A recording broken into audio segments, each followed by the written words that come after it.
All right. Hi, everybody. Welcome to Pirate CSG podcast episode number 10.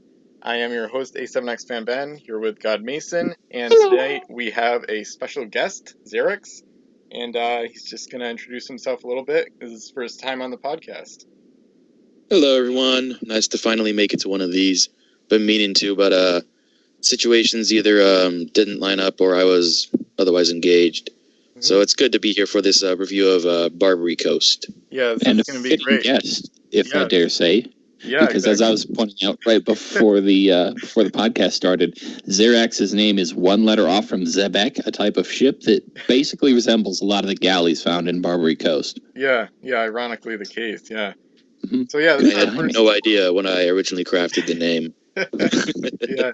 All right, so our first... It's supposed to be a respelling of another character. Yeah. So our first podcast guest, so pretty exciting. And as you've heard by now, we're doing a set review of Barbary Coast. This was the fourth set released by WizKids. It came out 2005. And I like the set. My general comment on it would be that I find it a little bit boring compared to the other sets out of the first six released. Compared to like Revolution or Spanish Main or Davy Jones' Curse or even South China Seas and Crimson Coast. I think it doesn't really have a lot of flashy stuff. I don't think it's like a super exciting set, but it makes up for it by being really balanced. There's not a lot of OP, like overpowered stuff in the set, and there's also not a lot of really terrible stuff in the set either. So it's a good set, even if it doesn't stand out that much. The Corsairs are the standout part of it. Yeah, they're the next. Had they had one-off factions yet? No, so far, I think this was the first every set that got introduced, the next faction became a permanent part of the game. Yep. So the Corsairs are the first minor faction. They only appear in this set, which makes them a little bit intriguing and exciting. Oh, yeah. Mm-hmm. All right. It also limits their viability quite a bit because they lack a lot of the really powerful abilities that were added in the later game. Yeah. Well, absolutely. I would argue that a lot of their ships are cheap and a lot of their ships are really fast. Yeah. So if your collection is limited or you have like only a bunch of stuff from Barbary Coast, you can just use the Corsairs to go and run treasure and do nothing else with them. Yeah. And then pair them with your monster gunship from some other set. Yeah. And they did get some really remarkable ships. Yeah, absolutely. Yeah, of all the one-off not factions, so much on the crew. Yeah, of all the one-off factions, they're pretty much the best, especially for gold, so that definitely makes them a pretty good faction, actually. Kind of underrated because people love combat so much, but... Alright, so we'll get into it here. Ship number 001, Nubian Prince. I kind of consider this their flagship because it was their first ship in the set, and it's a pretty fitting flagship. Has decent stats overall. One thing I think about it usually is how the point cost is 15, but it's never really going to be a great gunship or a great gold runner. It's kind of just an expensive option in between those two. It has a really nice ability that's really annoying to go up against. Can't be shot at by ships with an Assiver. But overall, I think it's a pretty fitting flagship, if a little bit disappointing as the first Corsair ship in existence, essentially. Personally, I did some research. This is one of only two four-masted ships that has this ability, the other being Le Bonaparte from, I think, Davy Jones' Curse. Yeah. So it deserves some credit for that because that is one of the most powerful defensive abilities in the game. Yep. And even though she has mostly under average firepower, it's enough to make it so that she can do some pretty serious damage to anything she'll go up against. Yeah, even though galleys can't ram masts off, that's like the one thing I dislike about galleys, that you can't do ram damage with them. Otherwise, it's a pretty good ship. Oh, hang on a second. Yeah, it's pretty good. Yeah, I've always thought to myself, the schooner keyword is a direct upgrade, whereas with a galley, you trade the ability to do ram damage for the ability to move while derelict. Yeah. So it's not a straight upgrade the way, say, schooner is. Yeah, exactly. Yeah. All right. Should I hop on to the next one, and then we'll let Xerecs start Jackal's Teeth after I do Ivory Star? All right. Good. So Ivory Star is, it's I guess you could say pretty similar to, what did we just talk about? Nubian Prince. Yeah. It's pretty similar because it has the same move and a similar defensive ability in kind of the same class, but not quite as good. But because it's got a significantly lower point cost, I think it's probably more justifiable to use. Yeah. think that's a fair point. Yeah. I've never been too impressed with it. The ability is nice. The cargo kind of pretty much limits it to some kind of gunship role, but at that price and with those 2 of the cannons are pretty bad. It's just kind of almost like the Nubian Prince is just not great at anything. It's not a bad ship at all, but a little bit, just not that great, really. Mm-hmm. Well, I look at the bad cannon and I see that as a built-in +1 to boards. I think Wolf mentioned this once somewhere, where it's like the ships that have like, like the 6 rank cannon or the 5 rank cannon. It's like, you don't fire with them, but you use those to help you win a boarding party, maybe. Yeah. Mm-hmm. I see it more as like a durability thing for me. It's still format. It's durable. All right. You can start Jackal's Teeth when you'd like. All right, Jackal's Teeth. This one's marginally faster than the other 2 with S+L as opposed to S+S. The cannons, not particularly brilliant. Cargo, about the same as the Nubian Prince. Overall, it's kind of eh. It's got +1 to boards built in, and the price of that has fluctuated as the sets were released, so I'm not sure how that would fit into the ship's point cost. But it's a point more expensive than the Ivory Star, but still cheaper than the Prince. Maybe worth using? I don't know. I think it's pretty decent. The Corsair is, one thing about Galley 2 is you're not pinned after ramming, which is nice in terms of boarding. So I'd give this ship maybe like a captain and a helmsman, or at least a captain. Maybe like a hybrid ship, get some gold from islands, and then you have the speed and the cargo to maybe steal gold from enemy ships, boarding with a base of 5 essentially, and then you're not pinned after the ram. So it's a decent ship. Or put a Rouge Barbarossa on here. Yeah, that's what I was thinking. Yeah, a Rouge Barbarossa and maybe a helmsman is what I'm thinking, because it's a quick ship and it's got a great base boarding role. So that seems to be what it's built for to me. Yeah, although I've seen a lot of builds that put Barbarossa, is it? Yeah, Barbarossa. Yeah. I've seen a lot of builds that put him on the Nubian Prince with a chain shot. Yeah, true. And those are really annoying. Yeah, it's super obnoxious. I think that same build made it into one of the Vassal tournaments. Yeah, I remember that. Okay, so next ship, Terror of Gibraltar. This one's it's the cheapest Barbary 4-master, but it's not. It doesn't really stand out. Pirate crew can use their abilities on this ship. That's nice because the Barbary Corsairs really have almost no good named crew. But other than that, maybe 3 that are really good. Yeah, other than that, the Terror of Gibraltar is not too great. So similar to some of the other ones we've seen already, just not really that great at anything, really. Yeah, the one thing that makes it potentially usable is the pirate crew. Yeah. But at 10 points, and with a lot of the really good pirate crew being expensive, and with that cargo, there's not a whole lot of space to put very good pirates. So. And I'd like to add on that at 10 points, if you're looking at a 4-masted ship, I can think of one pirate ship in particular that I would much rather use over Terror of Gibraltar. Oh, yeah. Dark Hawk. I know. Yeah. Or whatever else you're thinking of was probably right, too. Now, I was thinking of the Dark Hawk. Yeah. Yep. I mean, the only thing this does better is the starting base move, but, if you put a helmsman on the Dark Hawk and then add a captain, you've still got like 6 or 5 spaces left for gold. Yeah. Whereas you do that with this, you've got 1 cargo space left for something. And you still got terrible armament. Yeah. Yeah, this one's got the worst cannons, I think, of the 4, or is it? It looks like 4 or 5 4-masted galleys. Yep. Things don't get much better when we look at Crescent Moon, the next one.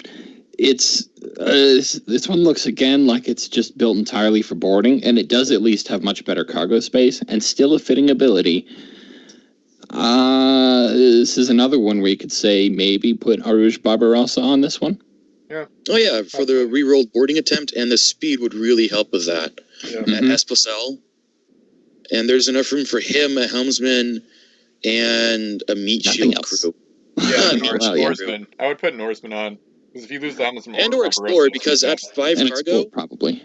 Yeah, no, actually, if you put an Explorer on there, you've got 3 cargo spaces taken up. You've still got maxed out points, but you've still got 2 spaces open for a regular coin. So you could run hybrid with this. Yeah. That's a good point. You could do one or the other, really, depending on what you think you need. Yeah, what I like. Yeah, or you could. I like to put Kira Din on board. I don't know how you pronounce it. Yeah, I was about to say that. Yeah, he's the Admiral crew. I do that. I've done that in Command the Oceans, and I've done that in other campaign games. Because the reroll is perfect for that Admiral ability, because you're not going to get many 6s. And then you still have space for some gold. Maybe rob an enemy ship of gold, things like that. But I think it's a pretty solid ship, and probably the best pure gold runner of the Barbary Corsair 4 masters, because the other ones are kind of lacking in cargo, actually. Because a lot of their 2 masters have 5 cargo, but this is the only 4 master with 5 cargo, which is kind of weird because the ship size is bigger. But I think it's a pretty good ship. I definitely like it better than Terror of Gibraltar, a lot better actually. Agreed. Yeah, and that setup you're talking about with the Fleet Admiral Kira Din, I did that in campaign games as well. So the most recent one being the COEC over the summer. Yep, exactly. And the English did exactly that. Yep. All right. So do I have the Janissary's blood here? Yeah, you're next. That you do. This is like I think the Corsair's best gunship. Maybe the best gunship out of the 4 masted galleys that are in this set. Yeah. With average cannons that are all rank 3, really good speed, limited cargo, and a bit pricey. If it didn't have that, I'm of the opinion that the reverse captain ability makes this ship more expensive. Yeah, that's fair. Her linked crew, Murat Reis, I believe is a Corsair world hater. Yeah. So if you put him on board, I don't know how many points he is off the top of my head. Yeah. I think 4. Yep. So he's there. He doesn't take up any cargo space. You've got now essentially rank 2 cannons, and you've got 12 points to fill out that 3 cargo space. So you could put some serious fighting complement on here. Yeah. Like, I think there are crew variants of all the specialists for the Corsairs. So fire pot, chain shot, smoke pot. Oh, you could do the smoke pot and like for Strudak move as a free to get away free kind of. Yeah. Yeah, exactly. So one of their best options for a large, I guess, capital ship. Yeah, I would say it's pretty much their best gunship, or at least of the 4s, like you said. I do like that combo with the smoke pot specialist or even a smoke pot shot equipment or whatever. It's a good gunship. I mean, it really doesn't stand up at all compared to the best gunships from most of the other factions, but for the Corsair, especially the English, this is pretty. English. It's still a pretty good ship. Like Captain Helmsman, Reis, or maybe a smoke pot specialist instead of Helmsman. Pretty good combos, definitely. I would say this is one of the most flexible. Oh, sorry about that. Yeah. I would call this one of the most flexible of the 4-masted gunships out there, even if it is a tad expensive. All right. It's me, right? Nice. Yep, I think so. I think you're next for the Fire Djinn. Yeah, Fire Djinn, this one. I don't know, I have a soft spot for this one. I know it's not very good. I don't like escorting all that much. The cargo is kind of lacking. There's only 1 good cannon, the rest are pretty bad, including a 6L which almost can't hit without like a world hater. It's kind of funny. But I actually like using this ship with Barbarossa. I know the Jackal's Teeth is probably a better option, but same point cost, so you could do the same thing like Barbarossa with a helmsman and an oarsman, and then you have at least 1 good cannon, and then you can S-board with that the crew capture ability for gold. So it's not a great ship by any means, but I kind of have a soft spot for it. And I like the look of it too. The name is fitting, and it's got a nice like fiery orange hull and some nice sails on it too. Yeah, it is easily one of the prettiest of the 4-masted galleys, but it is, as you said, not great. Yeah. Yeah, so as a toss-up, God Mason, if you had to choose between this or the Terror of Gibraltar, which would you choose? I would... that's not fair. If you had to choose, which one would you pick? If I were making a fleet for myself or making a fleet as bad as possible for someone else? Fleet for yourself. I would do the Terror of Gibraltar because they have a lot of similar base stats, but the Terror is 3 points cheaper. Yeah. All right. I'll skip on ahead to Sea Dragon. And this is actually a pretty solid 3-mast hybrid or multi-purpose ship, depending on which term you use. But if you do compare it to similar ships of that ilk, it does have a relatively weak ability. It's like a slightly better version of the Fire Djinn. It's just, yeah, kind of. Yeah. Yeah, better firepower and, well, actually, I guess a better cargo space too, right? Yeah. Yeah. Oh, and it links to Aluj Ali. I think that's a Marine? Yeah, it's a Marine, yep. Well, wait, Marines get their own separate actions apart from the ship, right? Yeah. They do. So you could use this to sail up, fire the Marine gun, and then board. Because typically what this does is part of a move action, yada yada, all that. If you use this in conjunction with a shoot action, then you have to do the boarding first and then the shooting. Yep. So if you use a Marine who's his own separate thing, you can move in, shoot the Marine, and then use the board action, I think. Yeah, I think that's right. Should be right. I thought that it was you could, once you ram and you have a captain, you can basically do shooting, ramming, and boarding in any order. Do I have that wrong? No, I think there's a specific order in the pirate code. Yeah, it's basically move, shoot, ram, board, but then with S boarding, S boarding has to occur before. Oh right, S boarding. Oh, my mistake. As part of a move action. Yeah, exactly. The S board is as part of a move action as opposed to actually ramming a ship. Yeah. Okay, I had that wrong. That's all right. Yeah, it's a Persian Victory, would you like? Or? It's a solid ship. I don't know. I've never used it. I haven't really used it. I don't know if I've ever used this either. Yeah. But that may be because I don't know if I have this one. Yeah. Decently quick. Not very good cannons. For a 3-masted ship, a wee bit expensive. It's got that reverse captain, which is virtually useless. Unless you're using like a smoke pod specialist on this or something, then the reverse captain becomes kind of decent. Yeah. But yeah, I don't know. You described it pretty well. Yeah, it doesn't really stand out to me. I'm not a huge fan of it. I like the aesthetics of it, kind of like a lot of the other bigger ships here. It's pack filler. Yeah, but for gameplay, it's not great. So if reverse captain was priced appropriately, I could see 9 or 10 points. It would be more usable. But oh well. Yeah, I mean she costs the same as some of the 4-masted galleys. So why use this when you could get something that's a little bigger for the exact same cost? Yeah. And maybe does something better. Yeah. Next one, Winds of Vengeance. Now we get this is the first like cheapo ship. This one's only 6 points for 4 cargo. Move. So now we're starting to get into some of the Barbary Corsair cheap runners, which are really good.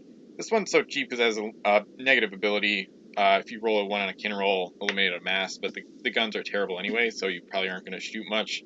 This one It's got Banshee's Cry syndrome. When are you ever going to use this thing to shoot? Yeah, basically I would use this one with probably a helmsman and nothing else, or maybe even empty, and you've got a pretty good gold runner for a good price. If there's any one thing that the Barbary Corsairs do probably better than any faction, even the French, it's that they have a great selection of cheap, empty gold runners. Yeah, that's a good point. Yeah, I think you could fit like all of their 6-point ships into one 40-point fleet. Yeah. Oh. Yeah, there is that sounds... I remember I made a fleet for a fleet challenge. It was like a 60-point Barbary Swarm fleet. It was kind of similar to that. I think it was a clone fleet challenge. Jeepers. That does sound like fun. I'll jump onto Wicked Kareen next. This is, it's probably a better ship than I'm giving it credit for. Yeah. But when I see faction-based abilities, I just, I see red. Yeah, I'm not fond of those either. Me either. It's like unless I specifically knew in advance that I was going to be facing the Americans, then maybe I'd consider using this. But I mean, it's 10 points, so that's nice. I think it's good, actually. Yeah. It does get a 2S gun. It does have a good cargo space and a good base move. Yep. Yeah, I think it's actually quite a good ship. Sort of one of their best gunships, to a degree, I guess. It looks cool too. It's got the black sails and almost like a ghostly highlighted like skull and crossed swords in this case. But yeah, with the faction ability, I don't really like that either. But I don't like to focus too much on the ship's ability because the stats are usually what matter more, unless it's like some crazy ability that defines the ship. So in this case, I mean, 10 points SL move, 4 cargo, and pretty average, pretty solid cannons for the Corsairs at least. I think it's one of their better 3 masters overall. So you're right. I'm probably being unfair. Yeah, it's a pretty good ship, definitely. I would say. Yeah, I have a feeling that if I used it, because it's a very pretty ship, there's no denying that. If I used it, I'd go, "Hey guys, it's such a good ship. Why didn't you tell me?" Yeah. Yeah, I think though that the next one up here, the Algiers.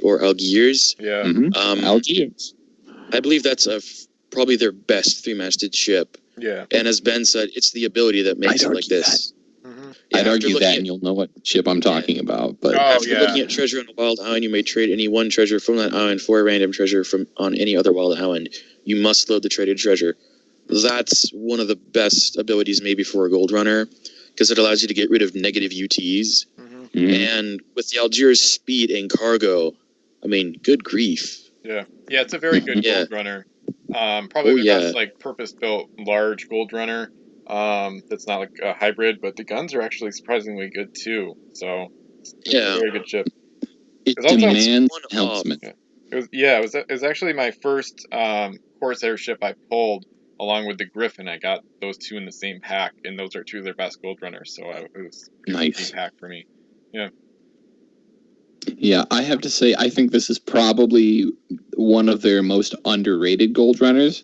You just throw a helmsman aboard, or if you desire an explorer too, and you've got a really great ship.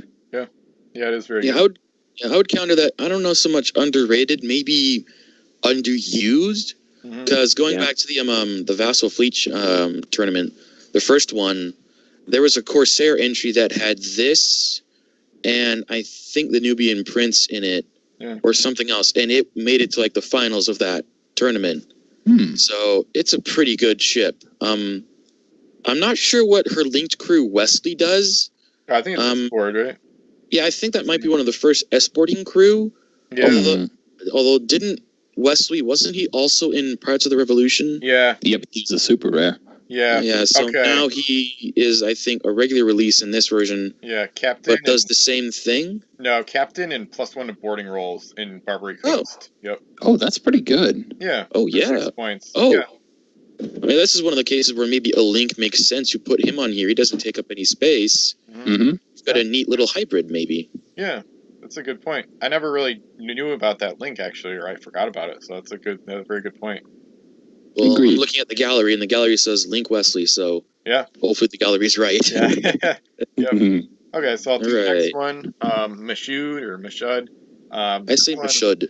Yeah, I like saying Mashud. I don't know. It sounds so cooler. But anyway, I like this ship a lot. This one is another one of the cooler looking ships pretty much in the whole game. Like black sails and like a white deck, but then blue trim at the bottom near the waterline. But anyway, it has a faction bonus against the French, but that's not really what I like about it. What I like is that it has, I think, the best average cannon ranks across the board of any Corsair ship, more than 2 masts, I believe.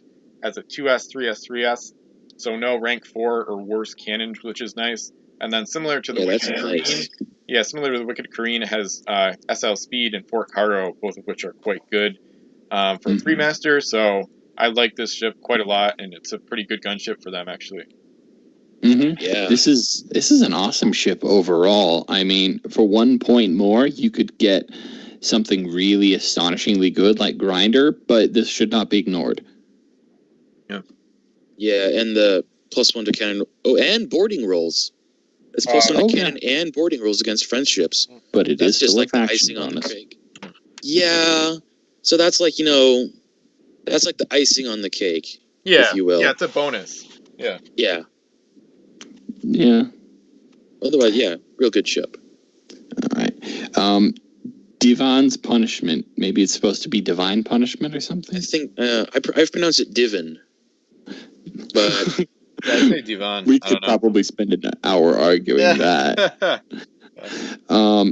This is basically a not as good, I'd say, version of Mashud, because it loses out on cannon ranks just barely, and its only compensation is its front gun gets more range. Mm-hmm. Yeah. Yeah. Probably not terrible, but it's just inferior to Mashud. Yeah. Yeah, I think it's all right. It's almost like almost the same ship. Pretty similar. Nothing really that special though. Solid, but not spectacular. Yeah, the only differences are the faction bonus that they have, and the cannon difference. That's literally it. Yeah. Mm-hmm. Otherwise, they're the exact same ship. Mm-hmm. Nice. All right. All right, Sultan's Sword. +1 to boarding rolls. And nothing good. Yeah. Yeah, that +1 to boarding rolls might be the only good thing about the ship. That and maybe the cost. Yeah. 10 points, average speed, I guess. Very bad cannons. I would never put a captain on this. Yeah. Like I would struggle to use this thing at 8 points. Yeah, me too. It just doesn't have anything going for it, really. Compared to the other ships we've seen, it's very inferior, so it's probably one of the worst ships they've got. Yeah. Yeah. That's unfortunate, because as a one-off faction, they need all the help they can get, so to speak. Yeah, absolutely. Oh. Yep. The next one, Splendor. This one I like. It's pretty cool. It's a little weird. It has decent cargo, great speed at SSS. The cannons are mostly bad, but it has a 2S at the bow. So 1 good cannon and 2 bad ones. And then it can randomly take a treasure from any ship she touches. So, I don't know. I usually would use this maybe as an empty gold runner with that speed. The cargo isn't great, though, so maybe a captain and then nothing else, or maybe an oarsman just as like a meat shield. And then you could use the galley keyword to not be pinned when you take treasure from an enemy ship. Maybe without boarding, if you didn't want to lose the boarding roll, you could just use the galley to rotate and then hit the other ship without ramming, stuff like that. But I think it's a pretty cool ship. I kind of have a soft spot for this one too. It's not great, but it's fun to use. Yeah, I'm sure it's fun, but at the same time, with how many good ships the Barbary Corsairs offer, I'll never use it. I might consider her, but only if I had a limited collection. Yeah. So, but yeah, it's really the take any treasure. One treasure from any ship she touches, plus the ability to not be pinned. That's speed. That's maybe an empty raider on an enemy treasure runner. Yeah. Against something smaller than her, maybe. Mm-hmm. Use this to go after the Banshee's Cry. Yeah. Well, then you better have a helmsman on board anyway, because S+S+S is not much faster than LL move. Yeah. All right. I'll skip on ahead to Marrakesh here. This is basically the same as, which was it? Winds of Vengeance above, except it has worse. It basically gets worse cargo space and a better move, and as a result, comes off worse. Mm-hmm. Yeah, I think it's all right. The only time I would use it is just an empty gold runner. I don't see any reason to put any crew aboard, basically. Mm-hmm. Yeah, I agree. It's in one of their 6-point ships. Yeah. Yeah. Fast, base move, average cargo, bad cannons. Maybe as a meat shield to protect your more valuable ships, if you can get her in there. Yeah. Yeah. All right. So moving on to the Golden Peacock. No ability, 9 points, 4 cargo, S+L, all rank 4 cannons. Kind of reminds me of gold runner. Yeah, empty gold runner for sure. Kind of reminds me of a Corsair version of the Carolina for the Americans. Yeah, that makes sense. Yeah. It's got the galley keyword is the only ability it has. But yeah, I think a lot of people like this one. I think probably because of the point space, cargo, and base move. Yeah. I know that Cadet Captain Mike loved this ship. Mm-hmm. If that's any consolation to people who listen to okay, yeah, I want to use this. Yeah, It is pretty good. Yeah, it looks pretty. Nice gold sails. Yeah, it's nice looking. Yeah. I don't have... Yeah. So, but, yeah, it's another empty runner. Maybe put a helmsman on board to make her even faster. Yeah. But otherwise, empty runner, not a fighter. Yeah, pretty good ship. Very nice looking. She's a runner, not a fighter. Yeah, absolutely. Yep. Next one, Tiger's Eye. This is basically the best. Eye of the tiger is the thrill of the fight. Sorry. Oh, God. So this one is pretty much the best Barbary Corsair ship in the game. Pretty much hands down. It's not much of a contest. Great. Just amazing all around. I kind of compare it to the Virtuous Wind almost, because that's pretty much the remaster the Jades have, and arguably their best ship. Not really, but yeah, you can make a good case anyway. Great hybrid. There's really nothing to complain about. Just an amazing ship. If there's anything that I'd call a weak point of it, it's that its armament is mostly average. Mm-hmm. But with how good it is in every other department, you can't really complain. You can just throw a captain on board or some variation on a captain, and you're good to go. Yep, exactly. Yeah. My one complaint would be that I'd like to see more L-range cannons on that. Because the way that galley masts are situated... angles to create the odd firing arcs. Yeah.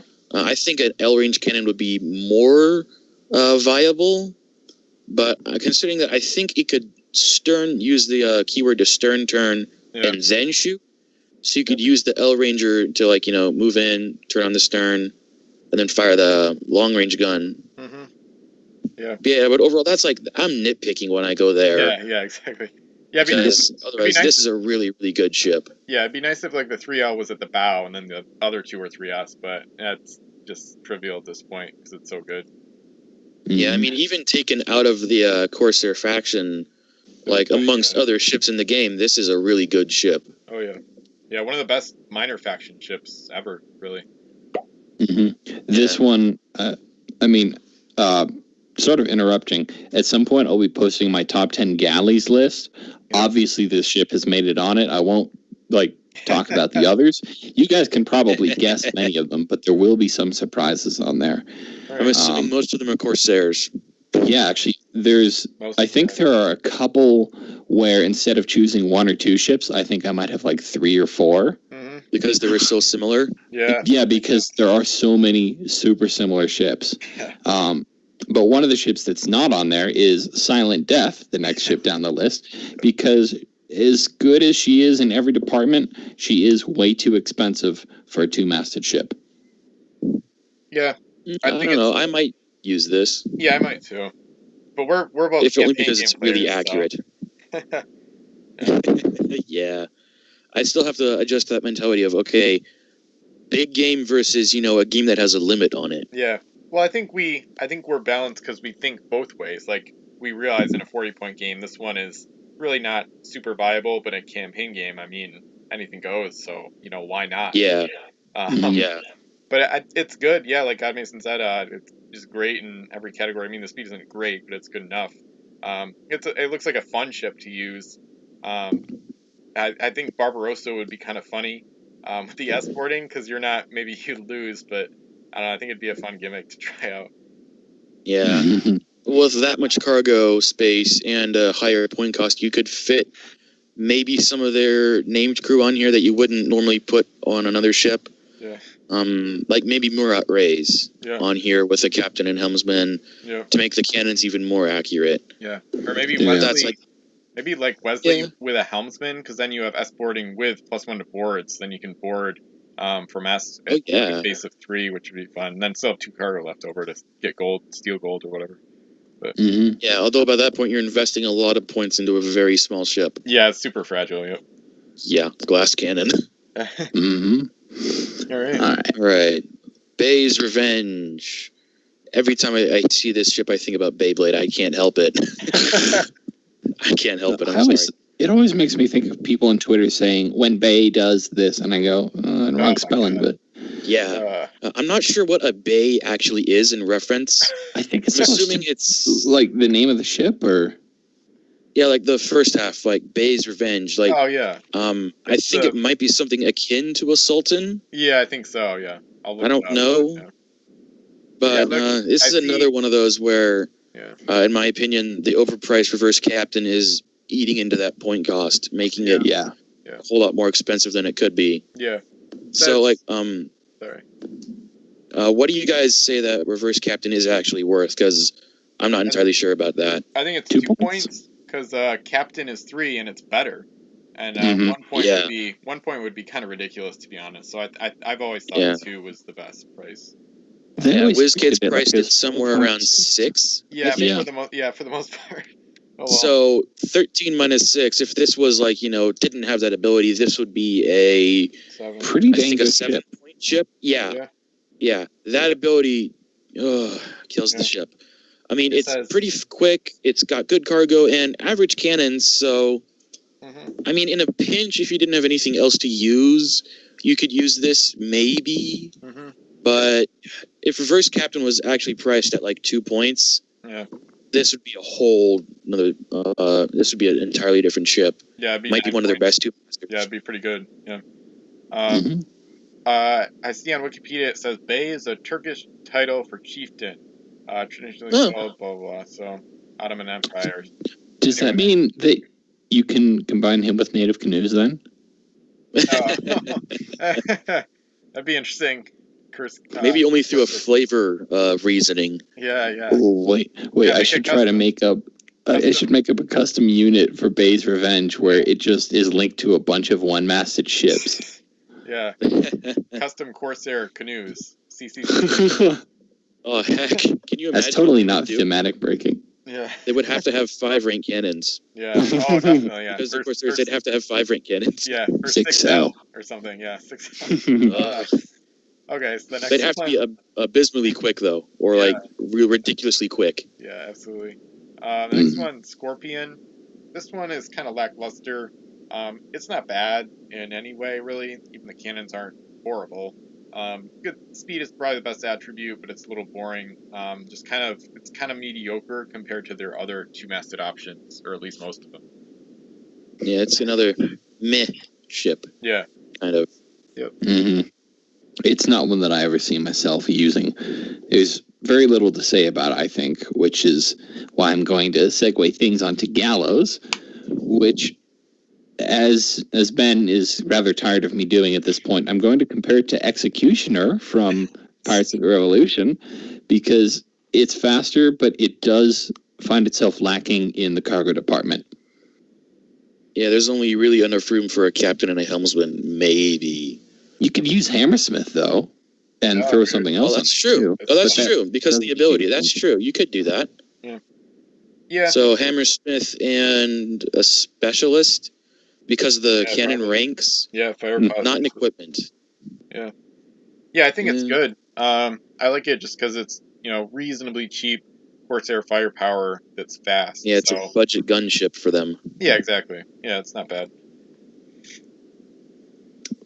All right, so are we moving on? Yeah. I think so. Yeah, I'm good. All right, Desert Wind. It's like a 2-masted version of the Nubian Prince. But it only 2 points cheaper.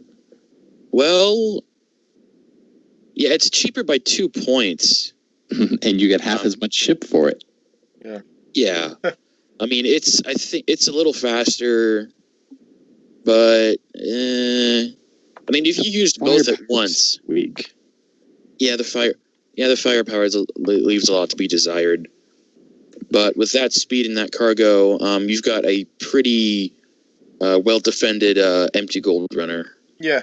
I mean, the fact that you can't be shot by ships with an Essever, the only way to stop this would be to ram it to death, or go after it with extended range, or just L-range cannons. Yeah.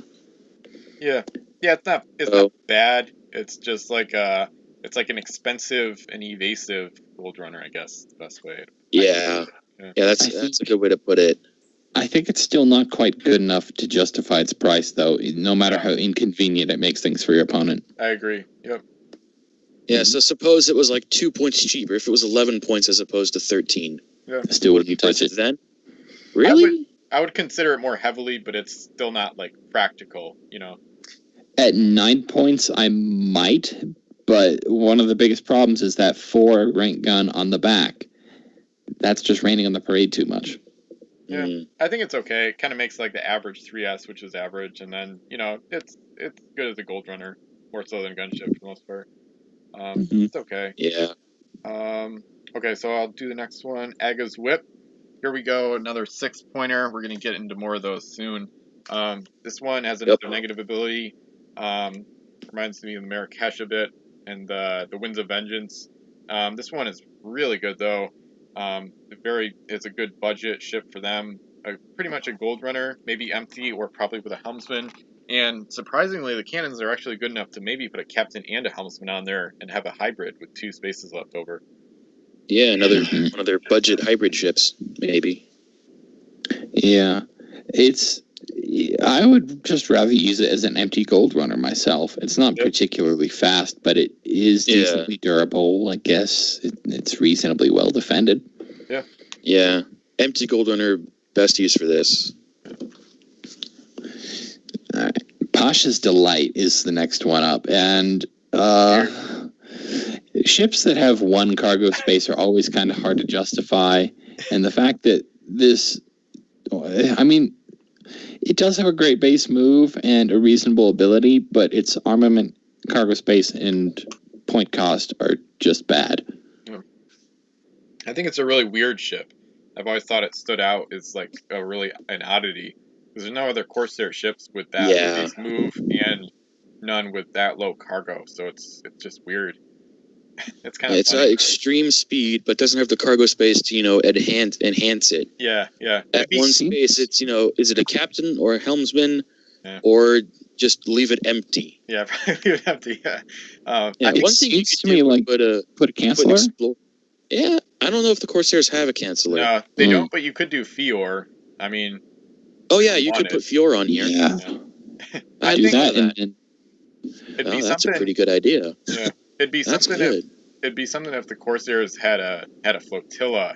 That would be an interesting one. Oh yes. Yeah. Couldn't you use it to tow a flotilla anyway? No, because as long as the flotilla is friendly. No, I think you can tow it. I think it's factional. Actually, I think I'll check it in the meantime. But yeah. Yeah, I thought I thought it had to be a friendly ship. So if you paired this with, say, I don't know, the Minuteman, the American flotilla. You move clipping along at L+L, and you've got, extended L-range firepower on top of that with the Minuteman. Yeah, but that's assuming you can even do that. Yeah, I just got the master keyword list up. It says can only move when towed by a ship of its own nationality in its fleet. So they would need a custom, basically. Or a house rule. Yeah. Yeah, one thing you could do with this maybe is a scout ship, like put an explorer on here and race out ahead of the other Corsair ships somehow and scout the islands. Yeah. Get hit with all the bad UTs. Yeah. With like Corsairs have an S explorer? I don't know. I don't think as a crew. I don't think. I think we'll find out. Yeah. I don't think on a crew. Yeah. Oh wow. Let's see. Who's next? I think was Queen of Sheba next. Yeah, Queen of Sheba's next, but I think it's me. Yeah, it is. Yeah. Mm-hmm. All right, I have a bone to pick with this ship because I have used this, and I've rolled 2 1s in a row. Yeah. So, on one hand, I like it because it's got rank 2 cannons. Hey, it's a gunship and it's 6 points, so it's a real budget gunship. It's got really good cargo. Average base move. I don't like her ability. Yeah. But still, even with that ability, she's a really good budget multi-purpose ship. Yeah. She's got cannons to have some bite. Just put like a captain on there, and you've got a gold ship with teeth. That's like, yeah, don't come close, I'll get you. Mm-hmm. Or just put a helmsman on here and trade the first shot for the speed to get out there quickly. Mm-hmm. And then pray you don't have to use the cannons. Or, yeah. One of their, I think, best 2-masted ships. Yeah, absolutely. Even with that ability. I mean, that ability, I really don't like it at all. Because I've had it backfire on me a lot. Yeah. I was like, of all the ships that have that ability, not just this one is the one where I've rolled 1s. But otherwise, I mean, it's a really good ship for what you get. Yeah, I agree. I guess. Yeah, I think it's quite good. Yeah. It's above average in every way except that ability, which it'll probably bite sometimes, but when it doesn't, people will be looking at you going, that ship's not fair. You shouldn't be allowed to use that. Yeah. Yeah. Yeah, exactly. Yeah. Yeah. I'd probably put a captain and a helmsman aboard, and then just have like a hybrid with 3 spaces usually. But because it's like it's like a contrast, like it'd be a shame not to use 2S cannons because the Corsairs don't really have that many, but then it might backfire. So it's kind of it's just a trade-off. Double-edged sword. Yeah, exactly. Yep. Like if they had a reroller, or like, ooh, this would be a good ship to put one of their cannoneers on. Maybe I just thought of. Yeah. Reroll a cannon roll. Yeah. Yeah. Although I'm not sure about the timing of events. Like you roll the one, and then could you immediately apply the cannoneer? I think so. To potentially get a different roll, or does the mask get eliminated and then it's gone and you don't have a chance to re-roll it? I think you'd probably be able to use the cannoneer. Might be in the pirate code. I'll try to find it, but you could probably use it. Should be able to. Yeah. All right. So next one, Sahara. This one gets faction bonus against the English, but I don't care about that because it's great. The stats are great. 10 points for cargo, SL move. Great cannons. Oh yeah. I like this one a lot. It's not as cheap as the Queen of Sheba, which is a decent comparison. Yeah, this is like the better version. Yeah, I wouldn't say it. I think it's worse. Significantly more expensive. Yeah, no, I think it's worse, but it's a better like gunship, I guess. It's kind of like a more expensive, but a little bit slightly fancier, less risky version. So you're paying a premium to get a little bit better speed. You're not going to have cannons backfire, but it's still a very good option as either a straight gunship or a hybrid. I wouldn't want to use it just for gold, but it's quite good. Yeah, I might choose this if I had to. I would choose probably this over the Queen of Sheba, probably because of the range on the front cannon, and because the English are one of the more common factions, there's a better chance of running into them. Yeah. So this is one of the instances where the faction bonus could come in handy. And also, this starts out faster. I'm willing to make that trade I'm willing to pay the 4 more points for this than I would be to choose over the Sheba. So. Okay.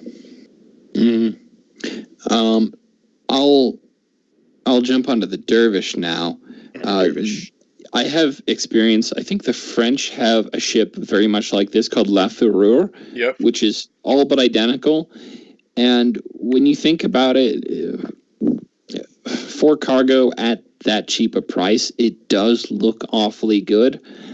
But the reality is, even in a smaller game, you end up with a ship that is very, very slow on the way and back. It's like you'll spend a good few turns sending your ship out to the very closest island with gold, and then you'll spend 50% longer getting home. Mm-hmm. It seems like it should be a decent deal, but in practice, it's kind of hit or miss. Yeah. Yeah. I mean, even at 4 points, I don't think I'd use this. Yeah. And especially since it's a Corsair, I think it's the only Corsair that has a singular base move. Mm-hmm. All of their other ships have like either S plus S or S plus L or some kind of plus. This is the one that has a singular base move. Yeah, that's a very good point. It's their cheapest and their slowest ship.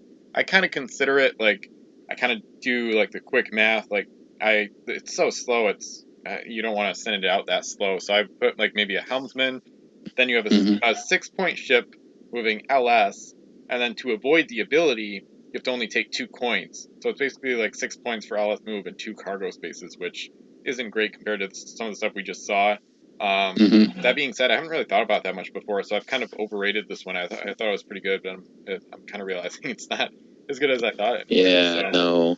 Yeah, it's just nothing special. It's almost as good as some of those competitors. Yeah. I don't see a whole lot that's good about this one, unfortunately. Yeah. It's like if you could find a way to get onto her, like if the Corsairs had a +5 crew, this would be the ship you put it on. Yeah. Because you just leave it at home the entire game. All right. All right. Morocco. I want to go there someday, maybe. All right, once per turn, look at face. It'll rock your socks off. All right. Really bad cannons, but you're not going to fire those anyways. With that much cargo, you're not going to use this as a gunship.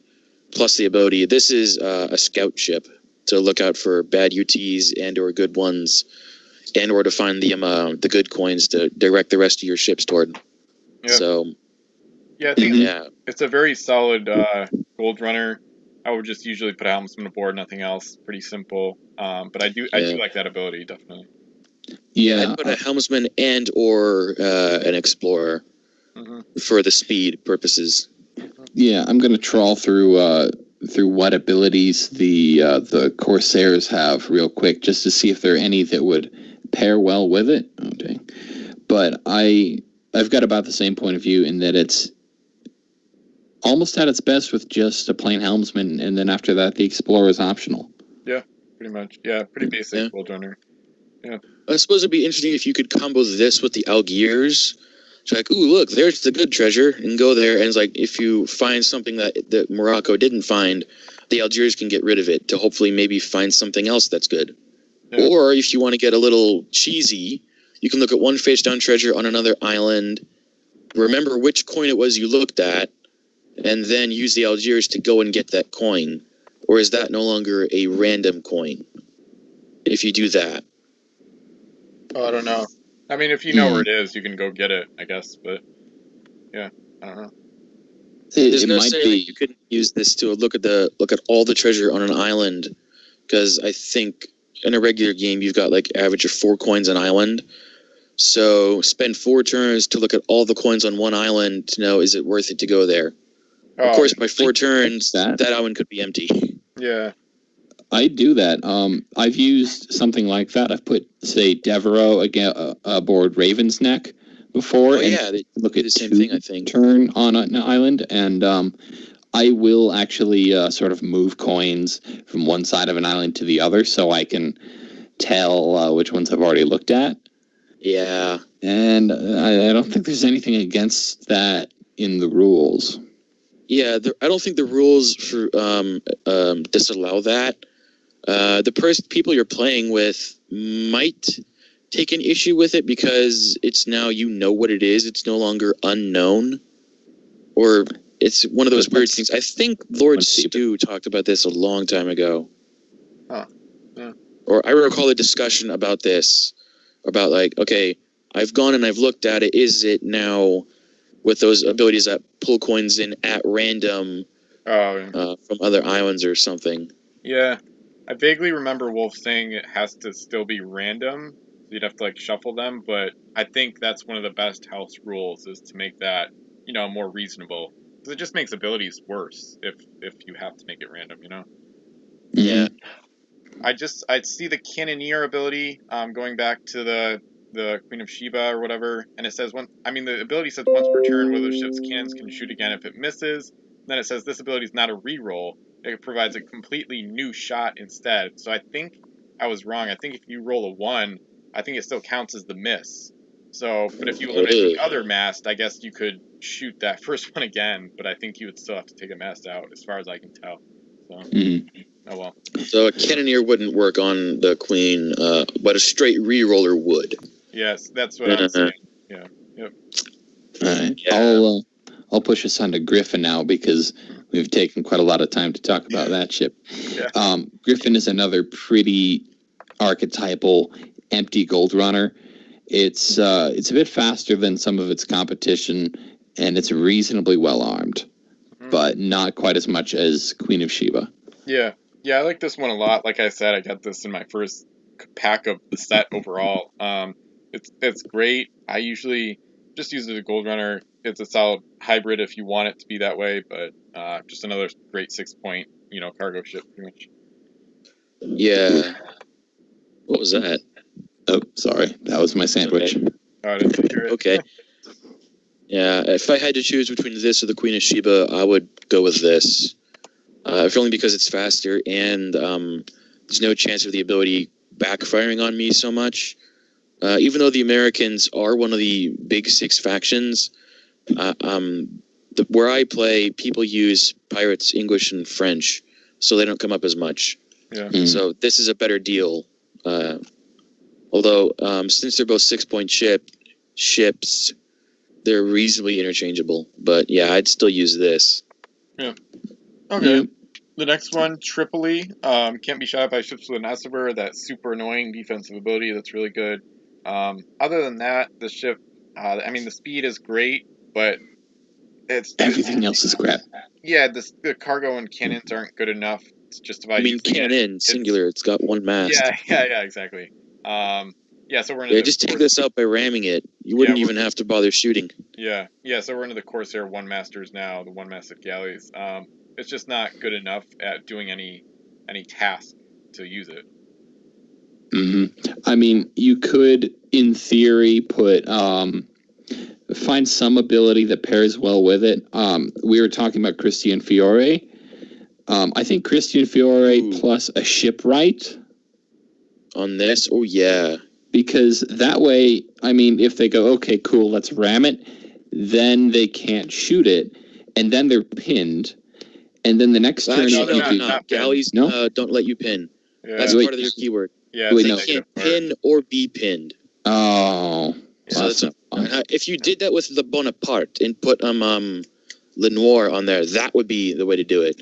Yeah. But I'd take that combo a step further. You've got the points to add an oarsman to keep them from capturing it. Yeah. That's what you would do. Is you'd put Fior, the shipwright, and an oarsman. Yeah.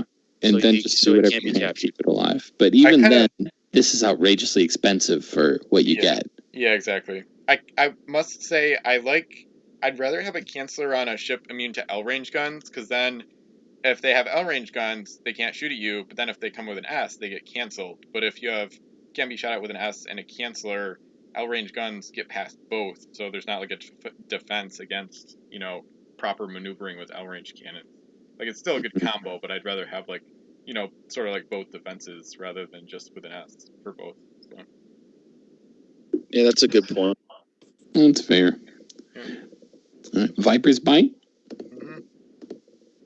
Yeah, is it me up next or... Oh, me, okay. +1 to boarding rolls.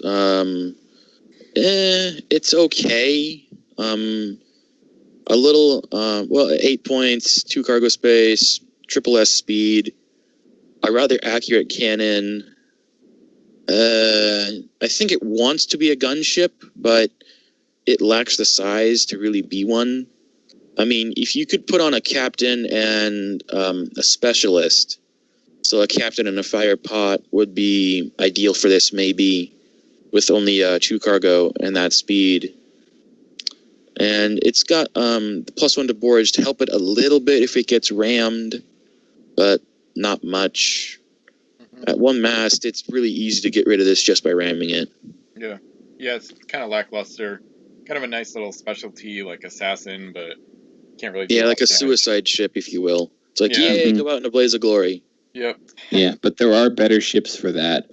I've used Divine Dragon from Mysterious Islands, not the Ocean's Edge one, but you basically use it as a torpedo, and I think in 1 turn I managed to take down 3 masts with a successful ram roll, its ability, and then shooting and hitting. Yeah. And it's a perfect way to bypass the ability of ships like El Corsaro. Mm-hmm. Yeah. Yeah, doubly so if you've got Jochen Vega. Or the Lord Algernon. Yeah. Yep, true. I just have a little update on the Trading Treasure ability. I'm looking in the Pirate Code. It says, this is Trading Treasure from Islands. If the island chosen for the trade contains more than 1 treasure, the choice of token must be random.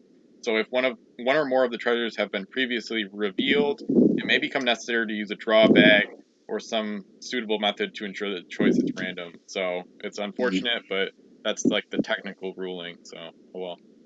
Yeah. Or you could just have your opponent pick for you without looking at them. Yeah. Well, that's fair, isn't it? Yeah. I suppose. Mm-hmm. All right. Yeah. Whisper is yours, out of order, so it's kind of weird now. I'll just do the Whisper, and then that was my fault. No. Yeah. The Whisper is quite good. Wolf did a review of this one, actually, speaking of the Pirate Code. Really? It's quite good. Oh, I'll have to go read that, maybe. Yeah, but the ability is the main thing that helps it along, because there's no reason to put crew aboard. Basically, it's super simple. You just run it empty. It goes out at SLS. You get 2 coins, then you come back at SL, and that's what it does.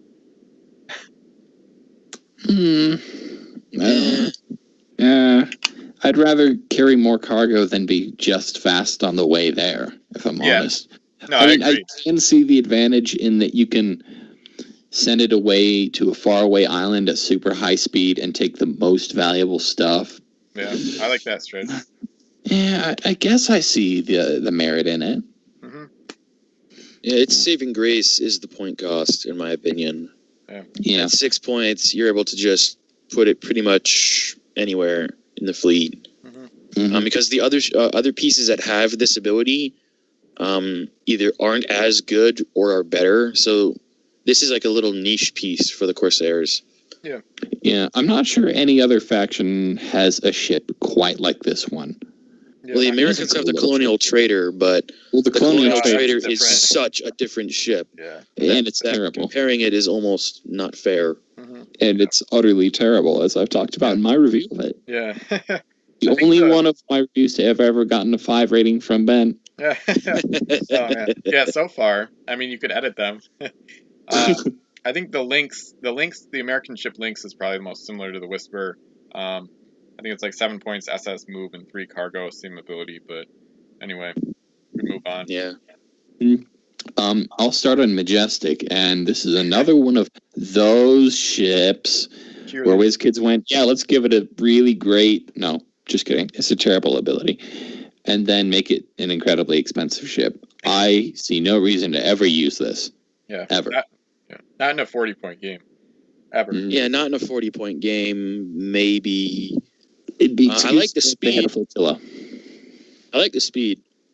The ability is useful in large engagements. Yeah. Maybe not even campaigns, but in games that are like, 70 to 80 points, maybe you use this. Yeah. I think at least 100. Speed is really good.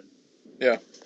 Well, that's like describing this ship as having great speed is like having a female friend of yours saying, well, you see, he's really nice, but yeah, but yeah, I think that's like the only good thing about it. Yeah. For like a 40-point game, that's the only thing that's good about it. Yeah. I think it's viable at like 100-point build total or more. It's basically just directly related to the game size. The bigger the game, the bigger the battles, the more ships in your fleet. The more valuable the ability becomes. Exactly. Yeah. The better it becomes, the bigger the game size. And usually the bigger the game, the more crowded the battles, as Command the Oceans has shown. Some battles are just so crowded that this ship could affect like 3 to 5 or 6 ships. And one thing I will say about this that you would maybe only notice if you play campaign games is I don't think there's anything against shooting with ships that are around the Majestic before this ship is given a move action. So you like 3 ships near the Majestic, shoot at enemy ships, they get the +1 bonus, which is great, and then the Majestic moves on with that great speed to another part of the battle, and then gives the bonus to more ships when they're given shoot actions. So you could it really blows up in like a huge battle. So yeah, but to do that, you'd have to be really thinking about what you're doing. Yeah, well, that's part of why I love campaign games so much, because the strategy, and you really have to think through your turns. It's actually very complex and pretty strategic. Yeah, my counter to that is I've considered and I think maybe used ships that have this ability in campaign games. But you and I differ in that I've played a lot more multiplayer campaign games. So typically what happens is I'm trying to take my turn and my 2 brothers are yammering on about something that either distracts me or I'm busy taking pictures. So the strategy part is like, okay, I did this, now do this. So it's not often that I am like very much thinking about what I'm doing. Even though I am thinking about what I'm doing, okay, if I do this, then that'll happen. But the situation you just talked about where, the ships around it fire, get their bonus, the Majestic moves on, and then the ships that it gets within range of, then they fire. That kind of advanced planning I typically don't do. because typically there's a lot going on, and that kind of thinking for me just falls in between the cracks. Okay. So yeah, fair enough. Yeah. Mm-hmm. Yeah, it might be a veteran thing too, because I played probably more campaign games than anybody on the planet. So that's the type of thing I noticed after 6 years of doing this like crazy. So yeah. Yeah, I might be like the one person who could potentially catch up to you. Yeah. Because there was the year where I think I played like 2 or 3 at once or in the same year. Mm-hmm. Yeah. I think it was 2015. We had I did COE in the summer, the economy game in the winter, mm-hmm. and then we started Vassal Campaign Game 1. Yeah, February. Yeah. Yeah. So it's just creepy. Yeah. So me for the Carthage. Yeah, sounds good. All right, ship may not be shot at while docked. That's much better on a crew. Yeah. And especially since this is another one master, the easiest way to get rid of a one master is to just ram it. Mm-hmm. And especially since it's a galley, if you somehow fail at the aim roll, you can just, if you have an extra action, go away and come back and do it again. Yeah. So I will say it's fast. Average cargo for a Corsair, 8 point. I tried to turn this thing into a mobile fort in one of my reviews, but everybody pointed out, you can ram it. Yeah, that's like the one-masted ships, unless they're turtle ships, the easiest way to get rid of them is ramming. Oh, wait, no, because you can ram a turtle ship. Mm-hmm. I have a house rule against that, but officially that is the major weakness of turtle ships. Yeah. Yeah, I think I have a similar house rule where as long as they have their turtle shells, you can't ram the mast off. Mm-hmm. But once the turtle shells are eliminated, I count it as where you can ram it, you can do damage, but the damage is done to the turtle shell. Oh. That's an interesting one. Yeah, that's cool. Mm-hmm. Just sort of give it a health bar. Straight up. Yeah. So otherwise, not much is good for this ship. Yeah. I mean, maybe if you had Davy Jones, you could use this as a copy source for Davy, but Ooh. Other than that, that is interesting, but the ability might be found cheaper elsewhere. Probably it's cheaper not on Bianco's haulers, the crew from Savage Shores. Oops. And you could just find a way to get them anywhere in a fleet. They're a crew. They're so much more better. But taken just within the vacuum of Barbary Coast, it's not good, not bad. There's a lot of better options even amongst the Barbary ships. Yep. Yeah, there are better things to do with 8 points. Yeah. Yeah, I would use it as like an empty gold runner, but nothing more really. Going on to the Nimcha. This one is, as I've pronounced it. Yeah. This one's like a specialty ship. It's not really great.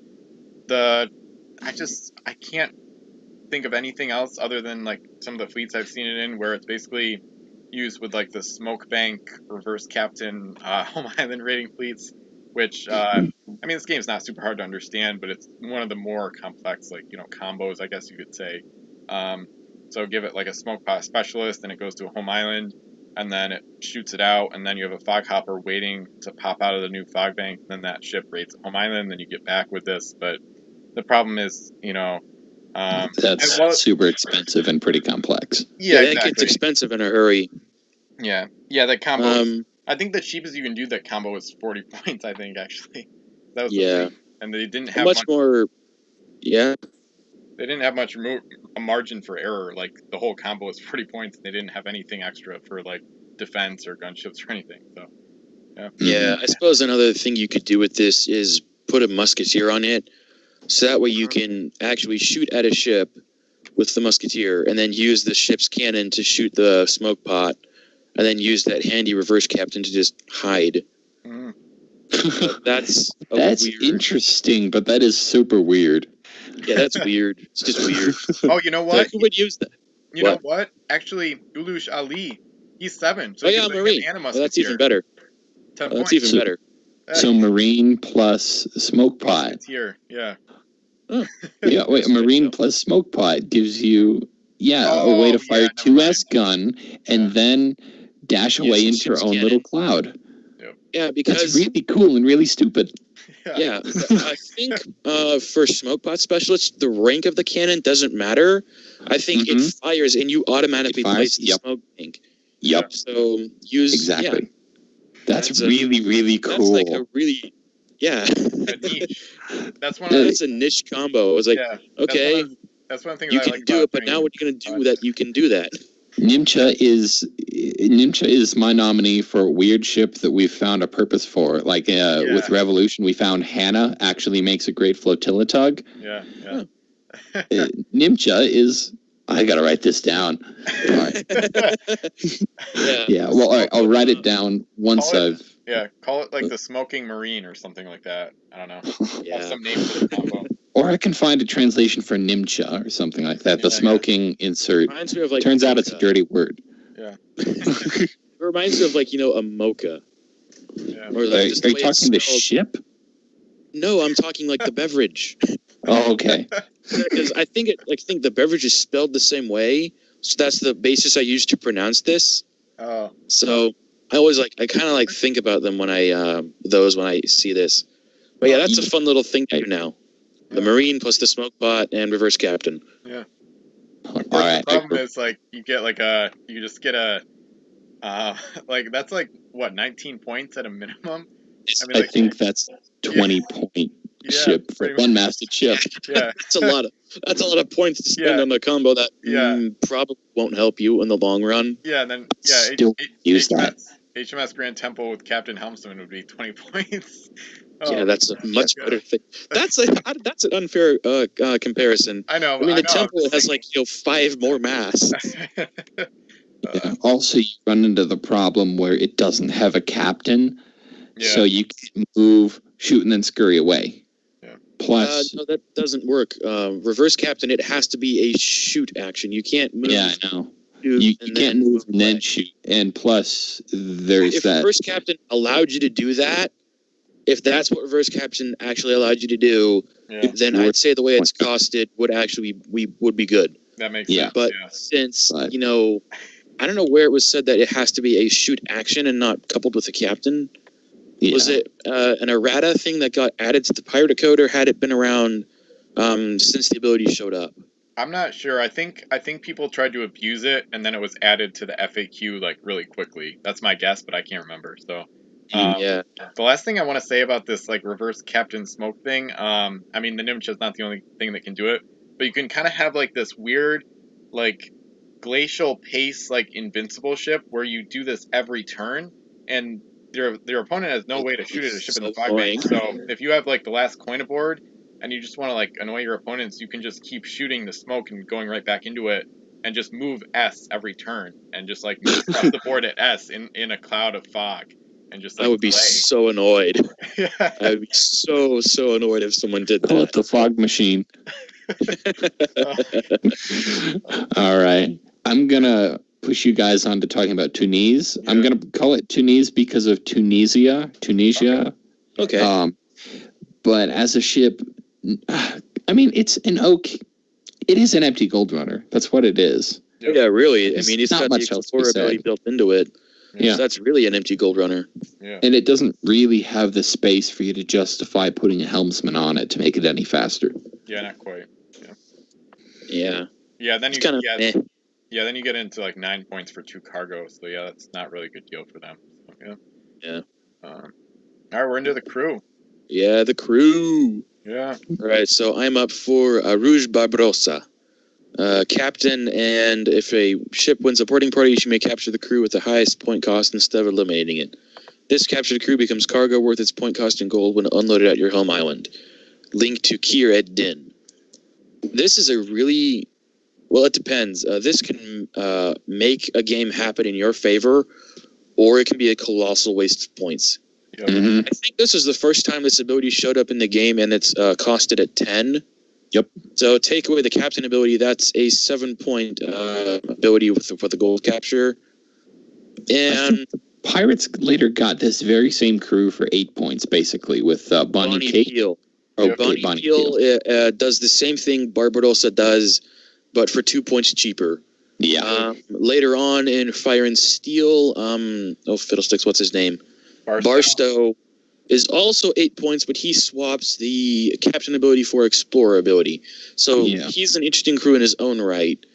But as the first gold capture captain, Barbarossa, he's kind of cool. 10 points is expensive, though. It's really, really restrictive. Yeah. Yeah. They came up with a really cool fleet involving this ability for, I think, for the pirates. Mm-hmm. Yeah, the pirates are the best faction to use this with. Yeah. But there are enough Corsairs that are 10 points or more that he can be used on, where he becomes like the sole focus of a fleet. Yeah. And like I said, I remember there was a game that Ben played, I think, a couple years ago, where this ability turned the game on its head and made the game all kinds of fun. Yeah, that was amazing. Yeah, it was one of my top 3 or 5 non-campaign games, so it was pretty awesome. I like using Arush Barbarossa on one of the Corsair 4 masters, probably the Nubian Prince, the Jackal's Teeth, or maybe the Fire Djinn would be my top 3 choices. But he's a all good picks for him. Yeah, it's an interesting crew, and it's good for them to have kind of a big crew, they would be a signature crew. Yeah, and a niche ability too. Yeah, exactly. Because aside from the did pirates, Dragon Eyes get this too? Yeah, aside from the pirates and the Jade Rebels, I don't think any other faction has this ability. Yeah, I don't think. I might have to do some research. Yeah, I think you're right. Or I think so. You can check my spreadsheet. Yeah. Nice. Yeah. Okay. Moving on to Wesley, we talked about him a little bit. Linked to the Algiers, basically captain and +1 to boarding rolls for 6 points. I see +1 to boarding rolls as a 2-point ability, like it was, but he's still a good crew. It's good for them to have a named captain, because it looks like I'm looking down and he's their only named captain other than Barbarossa. Well, Aruj, he's a named captain. I was about to go there. Yeah, so Wesley's a cheaper version. Pretty good crew, but standard ability. Yeah, who has seen what's the movie? I think it's the Princess Bride. Yeah. Literally, that's his name. Well, yeah, I'm pretty sure that this was a reference to him because he's dressed. Isn't he dressed the same way?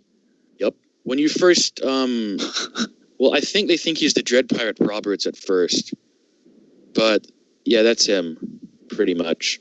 Huh. I think it was Cazador, El Cazador, who made some customs based on that movie. I think he made Fezzik, the annoying Sicilian dude, and the other guy's name it's really long.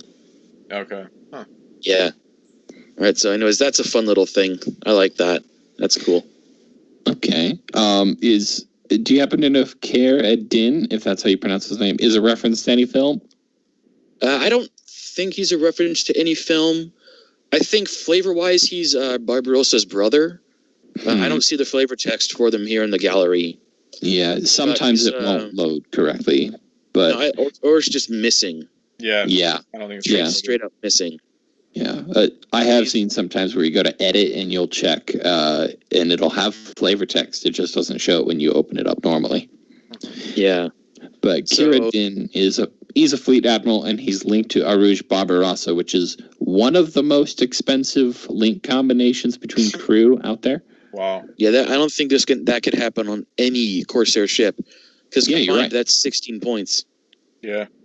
That's strange. Then why did they give that ability? Yeah. It's linked, or it fits on the Janissary's blood. She's 16, but you wouldn't really want to do that because that ship has reverse captain, and then that ship is linked to Murat Rais, which you couldn't fit all 3. Yeah, it has its own link. Yeah. So it makes you can only use it on one ship, and it doesn't make sense on that ship. Yep. Huh. Yeah. Weird. Well done, WizKids. But then again, they also later on they did link the Santo Columba and Don Osvaldo Guillen. They do the exact same thing. Yeah, and they're linked. Yeah, I will say Kira Din he gives them the Corsairs a rare chance at an extra action of some kind, which is something they really need. So he's important to them. you know. Oh yeah, for them he's extremely important. By himself, he's a really good crew. Yeah. What's the four-mastered one that has the reroll? Crescent going Moon. back to the top. Yeah, he's a perfect crew to put on the Crescent Moon. Yep. You got built-in reroll, and I think actually now looking back at the Crescent Moon, I think that's the only source of reroll for the Corsairs. I think, yeah, that sounds about right. I don't think they have it anywhere else. Yeah, me either. Huh. Yeah. All right, you're up, Bill, for... All right, for Aluj Ali. All right, Marine. Oh, and he gets +1 to his gun rolls against Spanish ships, forts, and crew. But not sea monsters. No, sea monsters can use ships. So the Spanish don't. I think the Spanish have like one sea monster. Yeah. It's in a row. So, which is still, if you ask me, a mildly funny exception. But also, it's another case of a ship being a little, or not a ship, a crew being overpriced because it has an unfitting ability. I hate faction bonuses with all my being. I think, I've said this before on the podcast. I think Marines could have been 5 based on Musketeers, even with like a free bonus in this case, like maybe 5 even with that Spanish bonus. I don't know. I think that would be a fair cost. Yeah, Ulujali is, still relevant. We were talking about him with Nimcha. Yeah, just a few moments ago. Something I'm noticing in the ability, it says specifically crew. So does this mean if you put him on the same island as a Spanish Marine, could he shoot at that Marine? I don't know. Can Marines shoot at each other if they're on the same island? I thought Marines were basically allowed to target particular crew, weren't they? Not on a ship. Not really, no. That'd make sense, but it's not like if a Marine is on a ship, it's just, a shot at the ship. Yeah. If he's on an island, it's the same thing. So the fact that it says "and crew" leads me to believe that you could use Aluj Ali to shoot at a Marine on another island or on the same island, I think. Which is really strange. Yeah, because it takes 2 hits to eliminate a Marine if it's on an island. Oh, whiz kids. Yeah. So he's got some funky secondary abilities, but the Marine part is good. If it only has niche roles. Yeah. You could try to figure out a way to get him onto a submarine, but there are better Marines to put on submarines. Yeah. Yeah. Did you try to make that rhyme? No, I did not intentionally make that rhyme. It just came out. Yeah. Yeah, I don't see. I'm looking in the master keyword list and the pirate code. I don't see Marine versus Marine. I don't really see that, so we might have to ask. I don't see why not. Yeah. It does say. Unless the island he's on blocks his line of fire. Yeah. That would be so ridiculous. It says forts may be built on the island normally. Opposing forts and Marines may attack each other. So there you go. Dang. Land combat. Oh, put him on an island that's got Fortaleza Dorada on it, because Marines are S range. Yeah, good point. Just never put him on an island that's got Paradis on it. Yeah. Land combat. Weird. Land combat and pirates. Who'd have thought? Fun. Yeah. Land lubbers. Not even house rules or campaign game rule sets. Okay, so I'll move on. Jack Hawkins, usually a pirate crew, one of the most often, or I don't know, most frequently seen, I guess you could say, named crew in the whole game. It's got a lot of versions. Here he comes in with the Corsairs, has a fitting ability to allow pirate crew on the ship, which is great for the Corsairs because they don't have a lot of great named crew. And then he also has Action Twice ability. Yeah, SAT, which is an amazing ability for 3 points. This even one though it's 5 points. Arguability. No, that's because he also allows you to bring on pirates. Yeah. SAT which is really good. Yeah. But yeah, Jack Hawkins, this version of him, arguably the best Corsair crew and really great on some of their ships like the Tiger's Eye, can be really great with something like this board. Oh, yeah. Combine this with, I would say, Lady Baptiste, the promotional version. Yeah. And then you get yourself Captain Reroller and Sat. Yeah, that's a great point. Yeah, they stay in the same that's set. a good combo. I like that a lot. That's set pure. That does come in at 11 points and 2 cargo spaces, so it is pretty expensive, but it's a pretty good combo, too. Yeah. Yeah, and there are a few Corsair ships where that combo is good. There are a few 11.3 Masters, I think that you could do that on handily, and with the exception of the Crescent Moon, I think all the 4 Masters you could do that on. Yeah. Nice.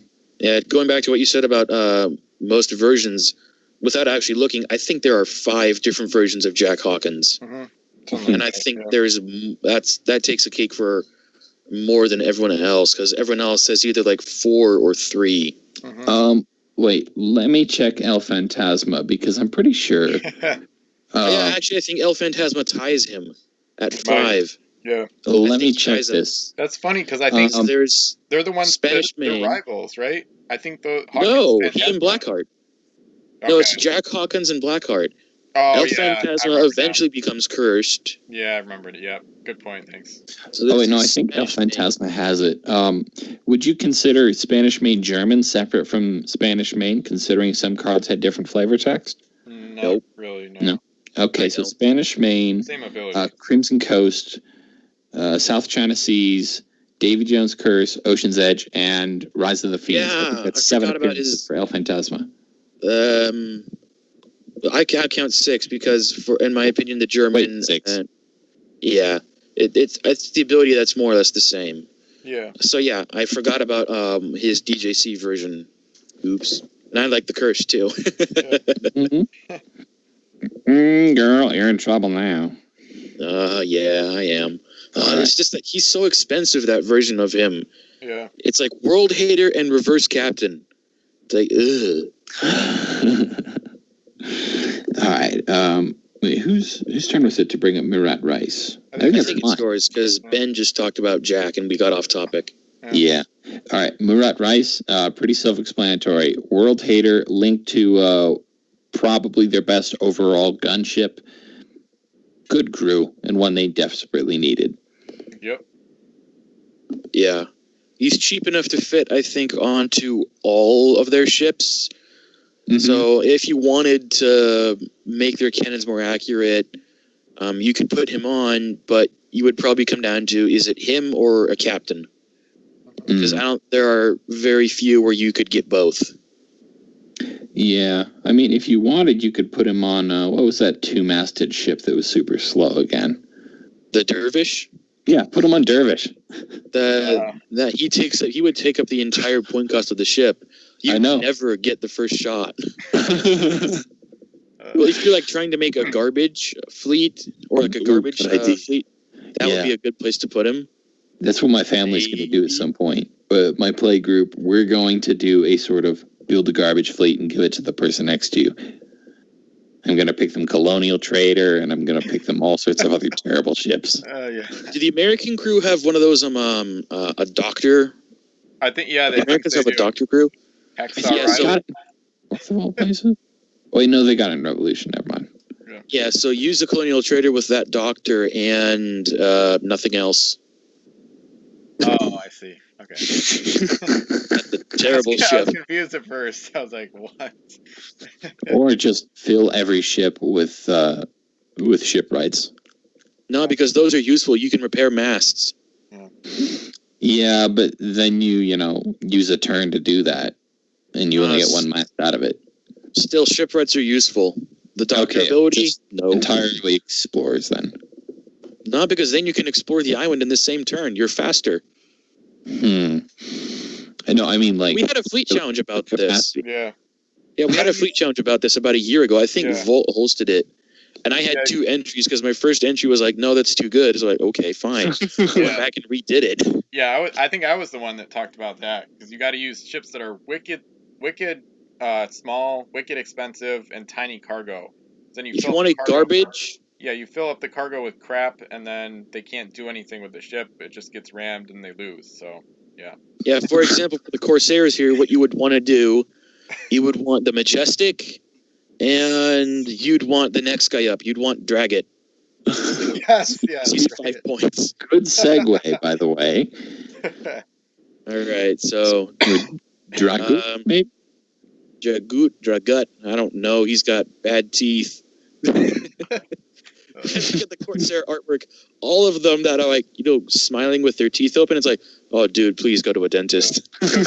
John Ward is worse. He needs to see a psychiatrist. I mean, look at his eyes are going in different directions. I have a really juvenile screenshot somewhere. I found Revolution Guy Laplante on eBay listed for $4.20. So I took a screen cap where I zoomed way in, and it's just his devilish grin staring at 420 because I kind of think funny. Yeah. Remind me to post that so nobody can laugh at it. The artwork between him and Revolution and then him in Fire and Steel, it's like, oh, dang. Man. I've seen some stuff. He doesn't look happy anymore. He's like, oh, yeah, true. Wait, no. Here. I have a theory. Sorry to interrupt, but A7X Fan Ben is Guy Laplante because as soon as the game adds Sea Monster, he's just like, really? Yeah. Nice. No, I think it was as soon as the curse showed up in general. He was like, oh, God. Really? Well, they're undead. Really? Really? Of course, there were people who felt that way when submarines showed up. It's like, subs? What? Yeah. No. But then I like this. Like, ooh, subs, yay. Yeah. Yeah, back to Dragut here. +1 to cannon rolls against forts with an S of her, and +1 to boarding rolls. Forts thing is way too niche. In big games, I can see it being good. If he only had the +1 to boarding rolls and was about 3 points cheaper, he'd be useful. His first ability is better on a ship. His first ability is it's much better on a ship, in my opinion. I've just had a thought, and this could be a terrible idea, but what if you put him aboard Carthage and just used him as a really annoying, really slow way to kill forts in a big game? Yeah, I don't know if it works, because you're supposed to, not be able to technically dock at, an enemy island with a fort on it. It's kind of weird. You're not supposed to be able to dock there. I don't know. Oh. Yeah. Well, but you can outroll it. Idea, but still. Yeah. Yeah, I think it was. Yeah, I don't think you can. You can't dock at an enemy fort, I believe. Yeah, I'm you gonna can make dock your own fort, but yeah, because we talked about that. I think in the custom thread because there was one of the customs that I made was each time a non-friendly ship docks at this island, if the fort's on it, yada yada yada. But the point was, you can't dock at a non-friendly fort in the first place. Yeah. So, interesting idea in concept, but it doesn't work. Not possible with the Carthage. All right. Who wants to I don't particularly drag it. He's like, eh. To me, he is to the Corsairs what the Blinking 99 are to the Cursed. It's just like, no. Use this ever. Yeah. Basically, that's right. All right, Ben, you get to have the least Corsair-sounding guy of all. Yeah, John Ward. Except his face. Except maybe Jack Hawkins. Yeah, this guy sounds like he should be English. I think he is in the flavor text, I think. But, well, I don't have his flavor text here. Can you guys both make the sound that you see him making? Yeah. One at a time. I just see him first yelling then or something like that. I don't know. Well, make the sound, please. Yeah. I don't know. It's tough to know if he would. I don't know. Xerecs, what sound does he look like he's making? Yeah, pretty much. Your turn, Ben. Yeah, I would say I feel like he's being stabbed or something. Yeah, I feel like he looks too dumb or drunk to drunk himself appropriately, almost in a way. I need to battle cry, but I'm 6 bottles deep. Yeah, pretty much. Yeah, I'd kick your ass, but I'm too drunk to do it. I need beer money, which is fitting for his ability. Yeah. Oh yeah. Yeah, I need drinking money. Gotten quiet all of a sudden, Xerecs. Huh? Yeah, your volume is down. Bill. But yeah, John Ward, overall, he's not too good. I see his ability. The ship may randomly take 1 treasure from any ship she touches. I see that as 2 points. I think it was elsewhere, maybe. It's okay on a ship they have that maybe that's really fast and has a lot of cargo, but it's not really worth spending the cargo or the points on it. So it's better to get it like built into the ship, like the Splendor that I talked about earlier, which is a decent ship. At least he's not very expensive. Yeah. Yeah, but That's at the same time, he's good at. He's not expensive. Yeah. I'll push us onto Alexandria now. First English ship in this set, and I think they're only 4-masted galley. They would have gotten another one in Return to Savage Shores, but this is overall, I think, a pretty good ship. It does have kind of weak armament for a British 4-master in this point neighbor. It's got galley syndrome. Yeah. It seems that all galleys have a bad cannon on them somewhere. Yeah. Typically. Yeah. So this has galley syndrome, but otherwise, yeah, for an English ship, it's got, the best guns. Yeah. And it does have enough firepower, durability, and cargo space that it is a hybrid. Yeah. I would more use this as a straight gunship. I wouldn't bother trying to make this a hybrid. I'd try to make this as efficient at shooting things as possible. Yeah. I have to agree. Because the faction bonus against the Corsairs, I'm not probably gonna. Yeah, with the exception of like campaign games, I'm probably not ever gonna come up against the Corsairs ever. So, if I had to use this ship in a regular like 40 to 50 point game, I would make her into as true a gunship as possible, because the English have other options to go and get gold that are, either better or just don't bother using a hybrid. Choose one thing. Yeah. Yeah. Honestly, the British do have very few good hybrids. So I think you're right about just using it as a gunship. Yeah. I could see maybe like Captain and Helmsman and nothing else. Then you have 2 cargo to maybe steal gold with the galley keyword, not getting pinned, stuff like that. But overall, I like this ship quite a lot.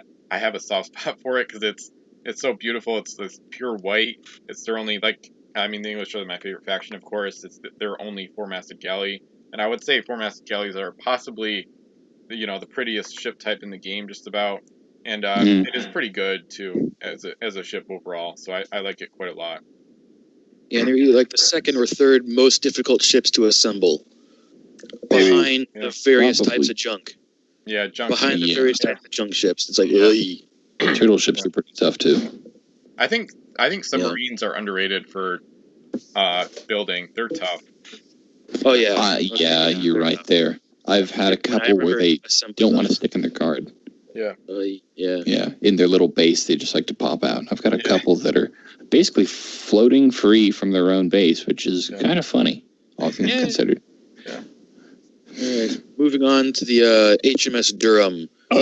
Schooner, +1, what? I like this ship. Yeah, I like it too. +1 to reporting goals. Me 3. Yay, we all like the ship. So we said that the Alexandria is more gunship than it is hybrid. This is an English hybrid. Yeah. It's a straight hybrid. Yeah, this is a straight hybrid. You can use it strictly to go and get gold. You can use it strictly to go and shoot things. You can use it to do both. With 15 points, 5 cargo, and S+L move with a mix of 2S and 3S cannons. Yeah, this is a good ship. Yeah. Oh, and it links to Lawrence, one of their few English cancelers. Yeah, 1 of 2. Yeah. So overall, this is a nice package. I'd be willing to pay the 15 points to use this. Oh, yeah, me too. Yeah. There are a ton of excellent crew that go out with it. Yeah. Oh, yeah. And since the English tend to trend expensive, 15 points on a ship, that's enough to net you 1 or 2 because, that cargo space, try to keep some of it open. But yeah, this is enough to net you 1 or 2 really good crew. Yeah. Yeah, it's quite good. I will say, this might sound weird, but this ship is sailing in the Caribbean Sea right now. I'm actually sitting in my room where Command the Oceans is going on, my campaign game, and I looked over because I thought I had a hunch that it was right there, and I looked to my right, and the ship is here, so I have it in my hand now, and it's a pretty good-looking ship, too. Has some kind of weirdly, like, blue trim at the bottom of the hull a little bit, but yeah. Yeah, it's like a mottled blue and brown. Yeah, exactly. It's kind of nifty looking. Yeah. I have, like, a couple versions of this. I think I've got one. I think both of my brothers have one. Yeah. And I think I had a couple that I used to make customs with. I'm not positive, though. Right. This is one of those ships that we got like 4 or 5 of them at once. Huh, and so we each got one, and then we lost track of where the other 2 went. Okay. And or we lost track of, like, where our own versions of it went. Yeah. It was Yep. I'll cover the next one, HMS Granville. And then after this, I'm going to take a quick little break, but you guys just keep going, and you'll just hear my voice again eventually. But this one, Schooner, it eliminates crew on the first hit. I like it. It's a pretty good gunship. It's not nearly as good as some of their other ones, like maybe the Nautilus from Revolution that we covered a few episodes ago. But with the 3L cannons, solid speed, solid cargo, and a nice ability, it's a pretty good ship. So I like using it. It's more reminiscent of the 3-masted hybrids that aren't from this set, because it's kind of hard to compare this to a ship like Tiger's Eye, which is absolutely cream of the crop. But this one probably is amongst the more underrated or at least underused ships of its type and size. Yeah, I would say that the one thing that might turn people off about this is maybe that the cannons aren't, rank 2. But I'm, like, seriously nitpicking if I go there. It's got schooner, it's got that nice, handy little crew elimination. For cargo, there's room for a captain, a helmsman, and, an explorer, oarsman, and or specialist, or equipment. Yeah. A lot of good stuff you can do with this one.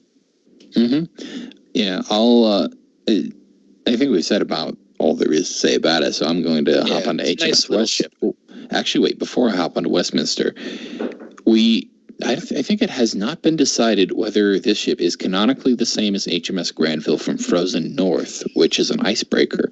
No, I thought that was the Durham. No, it's the HMS Granville that's the icebreaker. Really? Because well, I think there's 2 of the same ship in that set, too. I think there's a Durham in Frozen North.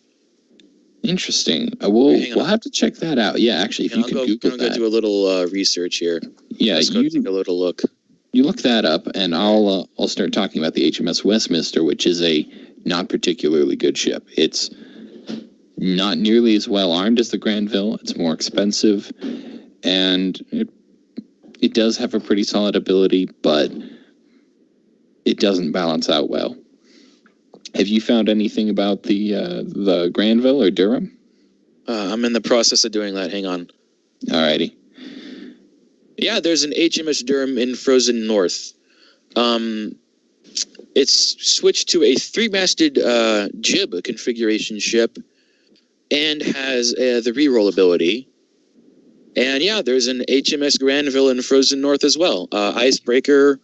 On the turn the ship is pinned, eliminate 1 crew and 1 mast from the enemy ship. Yeah, that's I don't want to be attacked by that. Oh, so that's kind of cool. That one is actually, it made it to the top of my icebreaker ranking as the best of its kind. Yeah. Fred, that was cool. So I think, going back to what you said about whether it's canonically the same, I think that's in question for both ships. Because going back to the Durham for a second, she's a 4-masted schooner here in Barbary Coast. In Frozen North, she's a 3-masted jib configuration ship, which has a second deck on the back for that 3rd mast. Yeah. So in the game, that's quite the transformation. And especially since the timeline of Pirates is a little so funky. Strange. Yeah. Yeah, I think like Frozen North is supposed to be. They're not actually Vikings. They're just pretending to be Vikings. They're cosplaying or something. But they're still Vikings. It's weird. So it's supposedly within going Vikings forward. That don't do anything. And then you want to talk about another transformation, going back to the Granville, 3-masted schooner to 3-masted icebreaker. With square rigging. Yeah. There's a forecastle and a back deck that doesn't have a mast in it for some reason. I don't know why they did that. I would have just... If all icebreakers were maybe a mast more, but kept everything else... If they had one more mast, but everything else about them stayed the same, like point cost, move, cargo, they might be better ships. That would have to be like, a thought experiment for some other day, maybe. Yeah. So I think, let's look at that at some point. Yeah, there's an HMS Durham and an HMS Granville in Frozen North, and there's an HMS Durham and an HMS Granville here in Barbary Coast. And incidentally... in Barbary Coast, it's the Durham and then it's the Granville. In Frozen North, it's the Durham. There's another ship and then it's the Granville. So they're both still reasonably close to each other. In terms there may be some continuity, but they just didn't feel like making them carry over or something. Yeah. Well, it's still a canonical question about the duplicates and whatnot. I think the no duplicates thread would be a good place to look. Yeah, that's what I'm actually looking at that right now. The current rules thread, the second post of that thread, Wolf posted the current no duplicates rule, and under same or similar name, different ship, I see HMS Durham, so it is different. And then unknown, unconfirmed is the Granville. So, All right, so the Granville is the ship in question. Yeah. We're discussing the Westminster, though.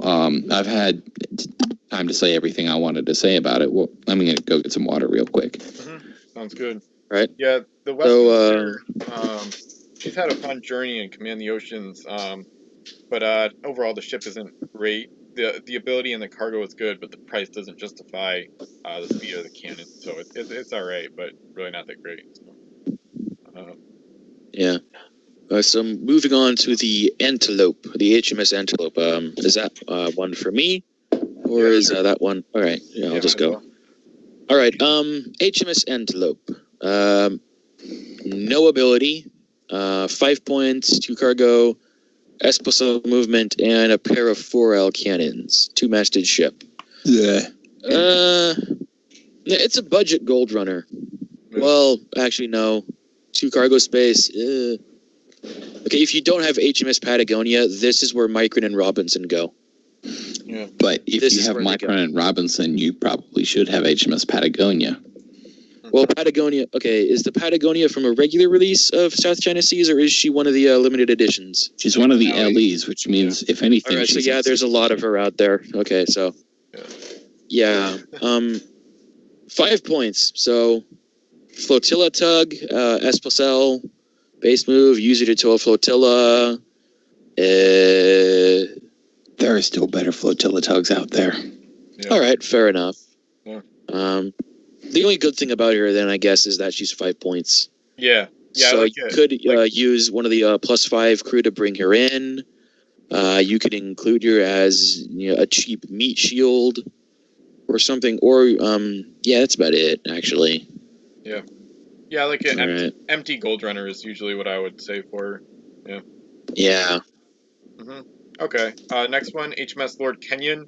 2 hits from the same shoot action are required to eliminate one of the ship's masts. Other than that, pretty average in most ways. Solid cargo. It is an upgrade over the Lord Caldwell from Revolution, which is the same exact thing, but with 2 cargo. So it's a solid ship. I guess it could be kind of a hybrid with Captain and Helmsman, and then you have good durability with 2 spaces left over, but other than that, not too noteworthy. I think that she's a little bit too average to warrant that high of a cost for a 2-masted ship. Yeah. Well, conversely, that's a nice defensive ability, and I think 10 points for her at that size with those stats is acceptable. Yeah, if she had the same point cost, but she was faster, then she would be really good. But if she was slower, she'd be downright useless, practically. I will say, as someone who has played with someone who is not at all afraid of ramming other ships, A 2-masted ship with this ability, I wouldn't use it. Yeah. Except maybe as like, a guard ship in a campaign game. Yeah. Yeah, this ability is better with larger ships, definitely. Yep. Yeah, I mean the best ship with this ability has like, gone down in infamy, really. Yeah. Yeah. I'll advance on to St. George. It looks like a terrible ship, but I think at its very best, it's a flotilla tug. Just put a shipwright aboard. I would also add an oarsman to that build as well. Because Maybe. even though the galley keyword allows it to move while derelict, that does not protect the ship from being captured. And in my experience, being able to keep my ship is a big thing. But yeah, flotilla tug with a shipwright. Yep, and as you that's said, a oarsman. good Yeah, thing. that's about it. Yeah, pretty much. Yeah. All right. All right, so moving on to the crew for the English, we've got Admiral Robert Blake. Factional cannon bonus against the Corsairs, and the same action, twice ability, and he links to all English ships. So he should be 3 points. I could justify it at 4, maybe. Yeah. Since same action twice is a 3-point ability, and the factional cannon bonus, even though it's limited in option, it shouldn't be a freebie. So I could see him at 4, maybe, as opposed to 5. Me too. But even then, at 5 though, is still a pretty decent option. Oh yeah, definitely. Only within the vacuum of this set, though, because there's way too much good stuff outside. Yeah. Yeah, just taking the same action twice ability. I mean, the best person for that is going back to Spanish Main. That's Sir Christopher Mings. Yeah. The next best one might be Lieutenant Ducey Chads, who I think has a factional bonus, but it's against the pirates. Yeah. And he's a point less than Blake is here. No, I think he is 5. I'm pretty sure he's not 4. I thought he was. Yeah, I like Blake a lot. Partly because I love the historical side of things, and you can kind of see it in the flavor text. Their greatest admiral of the 17th century, especially against the Dutch and all those Anglo-Dutch wars. I like that for that. And then SAT is an ability I'll always pay for, especially in campaign games. I mean, you pretty much have to use this guy. He's always great. So I'll move on. Yeah. One last thing about Blake. I like that he links to all English ships. Yeah, that's really good, because that means I could put him on the HMS Grand Temple and still have 3 cargo spaces open. Yep. Yeah, they never really factored that big link, the all-encompassing link into the point cost, but that alone could justify 1 or 2 points. So yeah. Lawrence is next. The English Chancellor. This guy was on my wants list for a long time. I finally got him. Super important to the English, along with Bradley later in the set. Good link to a very good English ship, the Durham, which we talked about earlier. I've already talked about Chancellors from our first set review, and they're just amazing. I'd like to add on something real quick. Ben, you talked about how you don't really like time period stuff being muddied up, right? Yeah, kind of. Like, I mean, it's so vague and like all over the place that like trying to figure it out is kind of it's kind of almost futile to a degree. So. Well, yeah. This is another case of either film reference or historical reference, because Lawrence, in this case, is a reference to Lawrence of Arabia, or T.E. Lawrence, who lived between what? Wait, let me check the dates here. Era. He was alive for the World War I. He lived between 1888 and 1935. Yeah. So he's that's very much the modern era. Yeah. Maybe we could be a custom. Make a millennial a custom crew. You discover the fountain of youth. Yeah. I mean, I do have one that's based off of I do have one custom that's based off of a current figure, but it's such kind of a stretch with the wordplay with the name that I don't think anybody would ever get it. Yeah. Well, I got it when I first saw him. I'm like, oh, Lawrence of Arabia. Oh, that's cool. Yeah. Mm-hmm. I was like, that makes like no sense at all within the timeline. And I said this earlier when we talked about the Durham and the Granville. The timeline of Pirates, does circles in on itself. It's wonky at best. Mm-hmm. Yeah.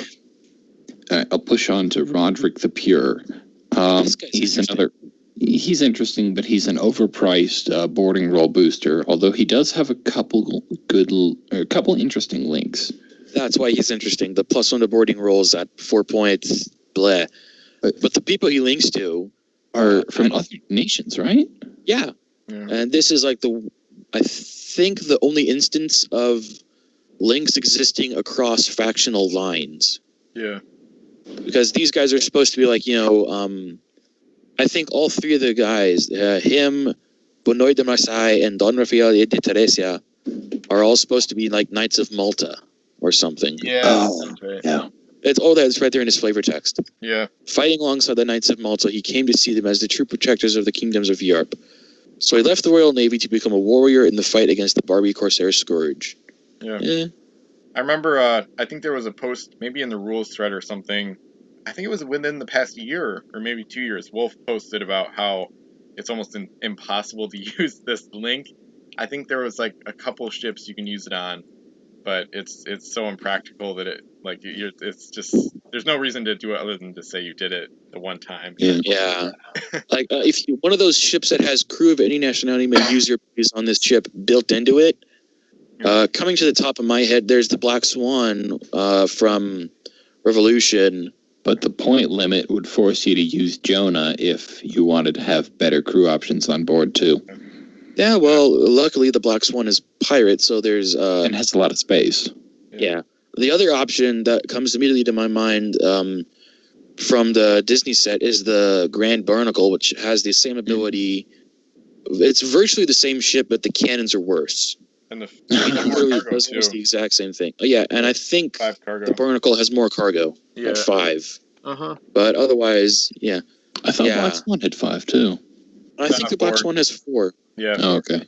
It's a more. I think the Swan is a more combat-oriented 5-master, while the Barnacle tries to be a hybrid 5-master, but kind of fails. Yeah, a little bit. Yeah. Wait, now that we're mentioning 5-masters, are there any in this set? No. And there are, unless I think, there's no pirates, and with the exception of the Corsairs, all ships are schooners or the blockade runner type ships at 2 masts. Yeah. Yeah, every ship is a schooner.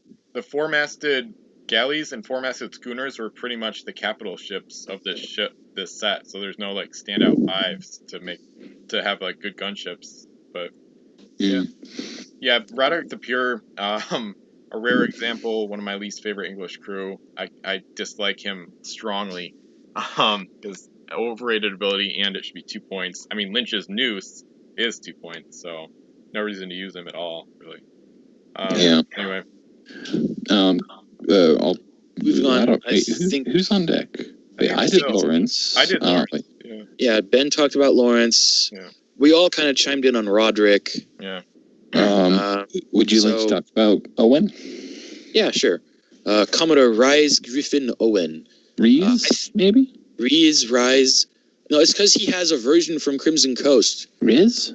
I don't know. Because the rest of the Y's are pronounced so Riz? I don't know. Just use the abbreviation Cargo. CRGO. Cargo. Yeah, that's how I do it, yeah. Cargo. All right, so he's a limit ransom re-rolling crew. He's a little interesting because of the bit where it says choose one English crew during setup. This crew is linked to that crew. But he also has a link to a ship. So he links to the HMS Granville, which is a little odd. Yeah. Because not many 0-point crew have links to ships. I mean, the only other one who has a link to a ship, I think, is Sean Cannonball Gallows from Mysterious Islands. Godiva. I think Godiva has one to the Heroica. Yeah, Godiva. Oh, yeah, forgot about her. I think it's because I didn't have her for the longest time. Yeah. But anyways, essentially, he's a free... Well, not free. He's a re-rolling crew. He forces you to choose between do you want +5 points or do you want to have a re-roll? And the ransom ability... Ransom confuses me endlessly. It's one of the few abilities that I still do not fully understand. Yeah, it's really weird. It's probably one of the abilities in the pirate code that has the most questions like still to be answered. Like we always in the Vassal tournaments we always find rules questions with ransom. So yeah, if you sink the ship he's on, he's worth 1 gold to the person who did the sinking. Mm. If you capture the ship he's on and bring it back to your home island, he's worth 5 gold or something. Yep. If you capture him with a gold capture crew like Aruz Barbarossa, he's 5 gold instantly. So it's a weird keyword. Yeah. Yeah. I guess I'll go. Yeah, I'm up next. Okay. First mate is male. This one, he's a cool dude. +1 I think it's a pretty important ability. Takes up no cargo space. Yeah, I don't know. I still think some people overrate it a bit. It's good. I just think it's unnecessary to use a lot of times, and I think 2 would be a little bit better cost. But it is good, definitely. Yep. I think there are times when it's an excellent addition, and it will allow you to turn something that either is a hybrid into a gold runner, or just allow for one of those abilities, period. Or one of those roles. Yeah, within this set, if you put him on the Durham or the Alexandria, it makes those ships that much better. Mm-hmm. Like, especially if you put him on the Alexandria, then the Alexandria really enters into hybrid territory with 5 cargo as opposed to its start of 4. Mm-hmm. Incidentally, the other versions of this ability, like I saw this used in, I think, one of the campaign games I played. Someone put Gentleman Jacquard, who was from the Disney Pirates set, has the same ability, same point cost. Someone put him on the Banshee's Cry. Oh. I mean, he'll fit with the points and all. You can do that, and then you can put a 0-point crew on there. Or an Explorer. Yeah. I mean, it's well, one of the few not an combos you can do Explorer, with because the an Explorer Banshee's is 1 Cry. point. Yeah, so yeah. With the English, he's really, he's good all around. This ability, really nice. Yeah. Mm-hmm. And point cost of 3, I find that to be fair. Yeah. Because it's a good enough buff that it can't really be 2 points, I think. And at 3, it's usable when you really need it. Yeah. All right. La Espada de Dios is, I think, a pretty awesome ship, actually. Because it's got a useful ability. It's got all the stats that it really needs to support that. Yep. And it's expensive, but it's not an outrageous cost. Yeah. Yeah, I like it. I like it as like a kind of, not a hybrid, but a cross between like raiding gold from home islands, getting gold from wild islands, because you have so much cargo, or using the galley keyword to steal gold from enemy ships. So it's like a triple purpose gold getter, sort of, in my opinion. Yeah, it's a do-it-all. Yeah. Do-it-all ship. Yeah, One thing except straight combat. I would not use this for straight combat. Yeah. Although you could if you threw the right crew aboard, too. Yeah, if you had to, yeah. I mean, if I had to use this for straight combat, I would find a way to do it. Yeah. But I wouldn't go out of my way to do it. With that cost, the cargo space, and the base move. And the really poor armament toward the rear. Yeah. Yeah, in a fleet challenge, I used Bianco's haulers on this, so then when you raid an enemy home island and you're sitting there, you can't be shot at while docked. So. Ooh. That's a really good combo. Yeah, it's pretty fun. Especially if you put either version of Bianco's haulers will link with Master Bianco. Yeah. You can afford to put either version of Master Bianco on this ship with the haulers. And then so the cargo master version of him. Oh, yeah. Yeah, if you have the points, you can do secret holds. Then they can't shoot at you, and they can't board you to get the gold back. So that's pretty evil. But yeah, it's good. And then there's more, because there's also stuff like Dominic Freda and a helmsman that you could throw aboard to continue to augment it. Yeah. The Spanish have all kinds of good options. Yeah. Yeah, this is easily one of their... I would say it's unassuming, because I don't see people mentioned all that much, but it is an amazing ship. Yeah, it's underrated and a lot of fun. Yep. Yeah, I would also go so far as to say underused as well. Yeah. Agreed. I don't see this used a lot. Its rarity is rare, but I wonder if within the set itself it was actually like hard to find. Yeah. The links intrigue me a little bit. Because I look at, things like the links. So, Almirante Carlos Pavan y Miranda, he's from the next set. Yeah, he brings all Spanish ships. Yeah, I know. But the second one, Comandante Antonio de Silva, I think there's two different versions of De Silva. I think there's one from Spanish Main, and then I think there's a promotional one from here, Barbary Coast. Yep. Which used the same art. Yeah. So, I wonder which one it is. It'll be the one from this set. Yeah. Should we roll into Granada? Yeah. All right. I think that's yours, though, Xerecs. Oh, me? Really? See? Yeah, I think. Yeah, I told you Ismail. So yeah. Yeah. Okay. All right. So we've got a schooner who's got +1 to cannon and boarding rolls against the Corsair ships. 13 points for cargo. S+S base move. A very nice front cannon, and then mediocre to average from there. It's kind of meh to me. Especially for four-masted Spanish ships. Yeah. Like you said, the factional bonus is yeah. She reminds me of a high school that's out here near where I live that I despise completely. So, yeah. No, if a ship reminds you of a school you don't like, then that says a lot. Yeah. Yeah. It's the name. Yeah. It's spelled differently, but only by one letter. Yeah. It's like an E instead of an A for the first one. Oh yeah. Grenada? Oh, wait, or Grenada. I don't know. Grenada. I didn't go there. I don't like them. Hopefully, if anyone who listens went there, I'm sorry. A little bit. That would be funny. Oh man. Yeah. Yeah, you. But this one. Yeah. To me, it's kind of a. Yeah. What were you gonna say? With 13 at 13 points in 4 cargo, it's a not very good hybrid, maybe. Yeah, to me, it's a ship. I don't know. I've had amazing luck with it. It's like, for me, it's like super special. Just because like it's one of those ships you almost have to use to like fully grasp it. I don't know. I like putting a firepot specialist and assigning it specifically to that 2S cannon at the bow, which is usually the first cannon to get in range. And I've had incredible success with this ship in my campaign games in general. It started with the experimental cumulative game where the ship did pretty well for the Spanish, and then in Vassal Campaign Game 1, this ship fired the first like shots of actual warfare when I declared war on the French as the Spanish, and the Granada got things started by shooting at a fort. She performed well for the Spanish in that game, and now in Command the Oceans, the Spanish aren't doing so well, spoiler alert, but she just blew a hole.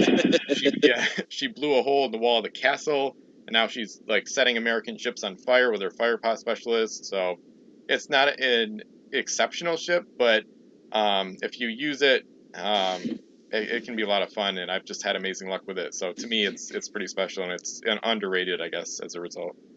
All right, so that's probably why I'm kind of meh on it, because I don't think I own this ship, which means I haven't used this ship. Yeah, exactly. Yeah. All right, so I'll go through my collection, make sure I don't have this, and if I don't, I'll add it to my want list. Yeah.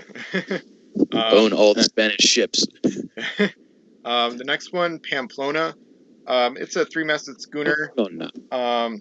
Reroll and SL base move are the best characteristics. Other than that, it's quite boring. Yeah. I don't really have much else to say. It's not really great at any one thing, kind of like some of those Corsair ships we talked about earlier. Just not really a lot to say. Meh is all I have to say about it. Yeah. Do you have anything? If the Spanish had one of those fleet admiral guys, like roll a 6, you get an extra action, this would be a good ship to put him on. But I don't think the Spanish have any of those that are official released by WizKids. I think I made a custom Spanish crew that does that, but that doesn't always count. Yeah. Yeah. So yeah, it's kind of Well, I suppose you might be able to use the reroll if you're exploring a mysterious island. Yeah, I guess. There are other ships I'd rather use for that, though. Yeah. The next one will be interesting, because Xerecs and I will like it, but God Mason probably won't. No, I don't, because because it is a lame duck. El Paso is a lame duck in every way except for the really good ability. Which is amazing. I won't argue that. I don't have experience, but you guys do, and you know that it's good, so I'm going to go with your judgment there. Yeah. That said, it is still expensive for how crap a ship it is. Yeah. Yeah, it's not that great. It's mediocre, but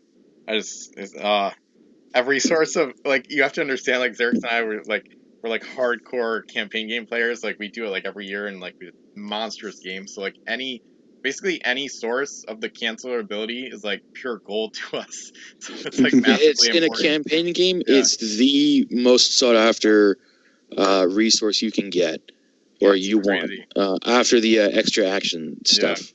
Yeah, which much. Makes the privateer pieces or the minor faction pieces that have this ability, like Christian Fior, and a couple others, it makes them highly sought after in campaigns. Yep. That's why I just launched Fior in CG3 recently. But yeah, it's to the Paso, and along with you can protect El Corazado specifically, have the Paso coming along with, like, captain, helmsman, oarsman, and maybe even, like, a shipwright too, really loaded up, and then have the Acorazado with, like, Nemesio Diaz aboard and have 2 cancellers.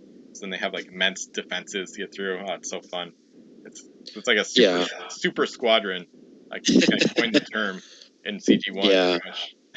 Yeah, and by itself, it's kind of Yeah. I mean, I will give it that. The base statistics are not brilliant for it. Yeah. But they're not, in my opinion, too terribly bad. There's enough space to put a captain and a helmsman and a specialist crew or equipment. Actually, equipment would be better to take advantage of the L range. Yeah, maybe. Cannons. Yeah, you could do. So like a fire shot or an exploding shot. I like exploding shot personally. Yeah, because it does more bang for your buck damage. I'm starting to like all of them a lot less because they just keep backfiring me like crazy. It's insane. Yeah, that's the other thing too. Yeah. Well, that's also why I prefer exploding shot over fire shot. Yeah. Yep. Because it'll eliminate a mast, but it doesn't set you on fire. Yeah. I think that's part. So maybe they factored that into the cost. Maybe that's why it's 3, not 2, to a degree. I don't know. Yeah. Anyway, I think we do have to accelerate how quickly we get through these because this is already running longer than any set review. Or any episode in general. So can I goad you guys into talking about La Serpiente? Yeah, that's Bill. La Serpiente. So you can start it. Yeah. You may double the range of their ship's cannons each turn, but you must roll a 6 showing to hit. Okay. Oh, I think that text is wrong. I think somebody's trolling, honestly. So it never said that. Maybe. Yeah. I don't have the card on me handy. Yeah. It doesn't say that. Well, I think I prefer the Ocean's Edge version of this over this one. Really? Yeah, because the Ocean's Edge version of this has a crew elimination ability. No, that's the Reconquistador. Really? Yeah. That's why I was surprised. Yeah. Okay. I get them confused because they look similar. Yeah. I think is what got me. Yeah, the guns and the cargo are all similar too. So this is like a little gunship. You put a captain and a helmsman on board. You've got 11 points, decent cannons, nifty extended range ability. Yeah. I think it's a cool little ship. Probably not amazing, but fun to use. Exactly. Yeah, I agree. Fun to use. Not all-star of any game, really, but a good ship to use occasionally. Yeah, it is pretty cool. Next one, El Toro. Not the Titan, not the Crab. They actually got a blockade runner. This one's they're both Spanish. Yeah. So you could link El Pescador to this guy. Ooh. Since it doesn't say any different. Ooh. Yeah, that's interesting. Yeah, that'd be interesting.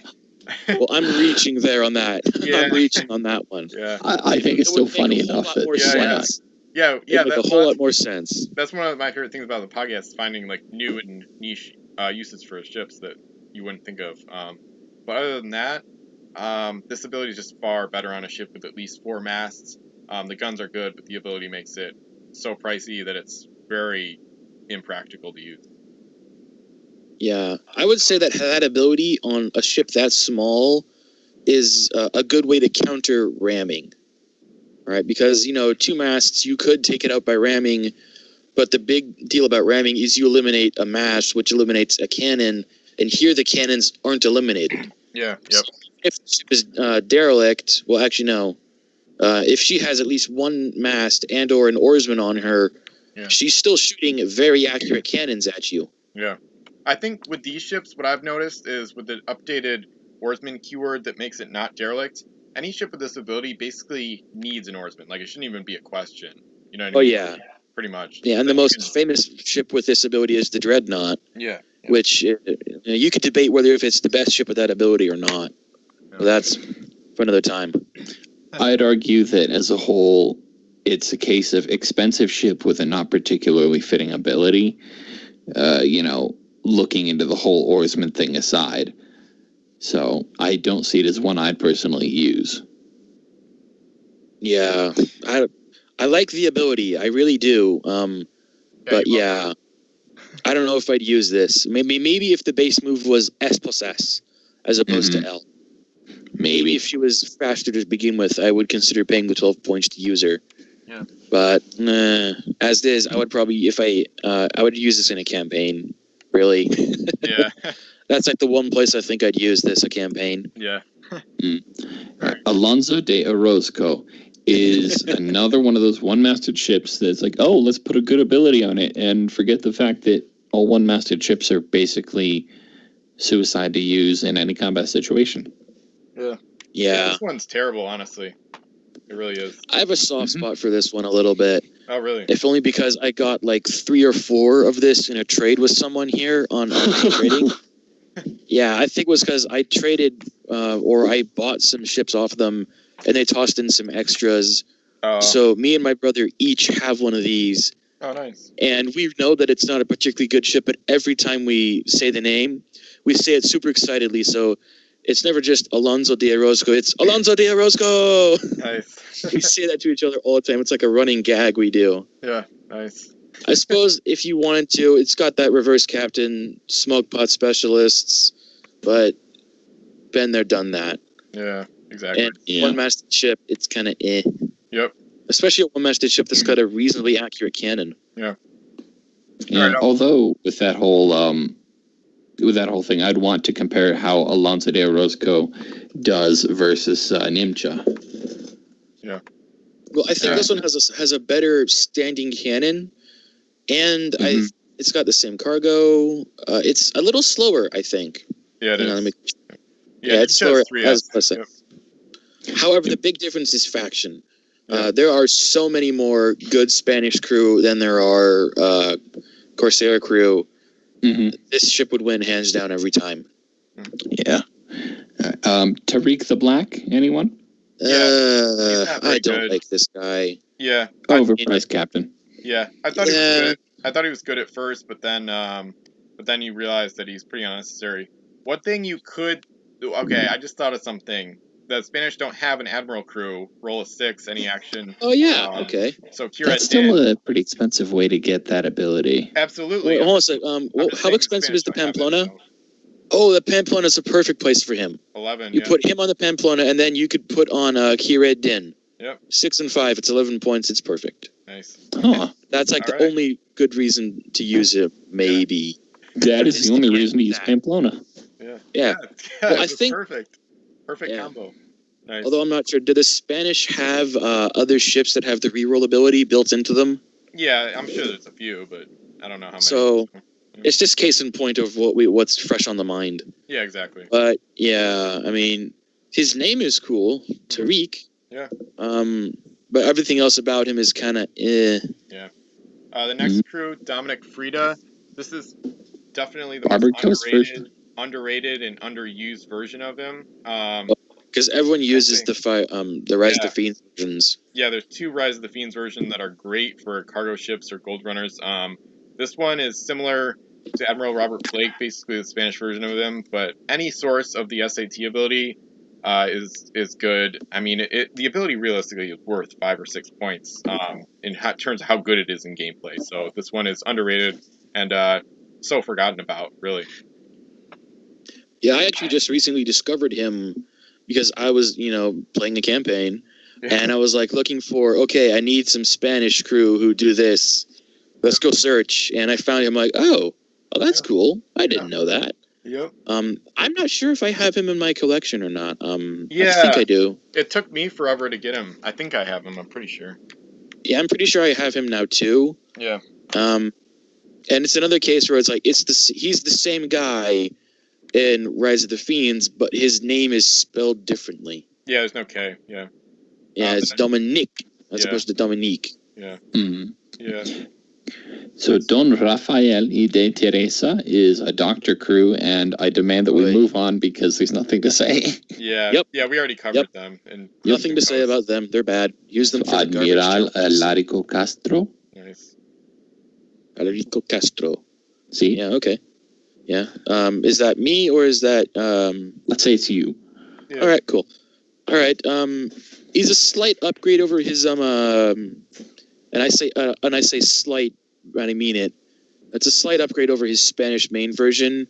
He now gives you an extra action as opposed to the same action. Yep. I mean, the two are almost interchangeable. It's a really good ability. Links to Castro's Loyalist still, and links to Granada. Okay, that's nifty. Yeah. But yeah. Not really. Extra action versus, well, in my opinion, I like to see where things link. I think that's interesting because Link puts there, in my mind, it's like a flavor implication that he's on that ship or something. Yeah. So I like to look at who links to who and whatnot.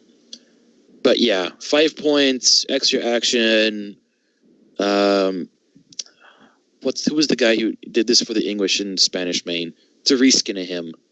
It's Morgan reskin for the Spanish. And it's a good thing the Spanish have this. Captain Morgan. I love me rum. Promoted to Admiral, maybe. Yeah.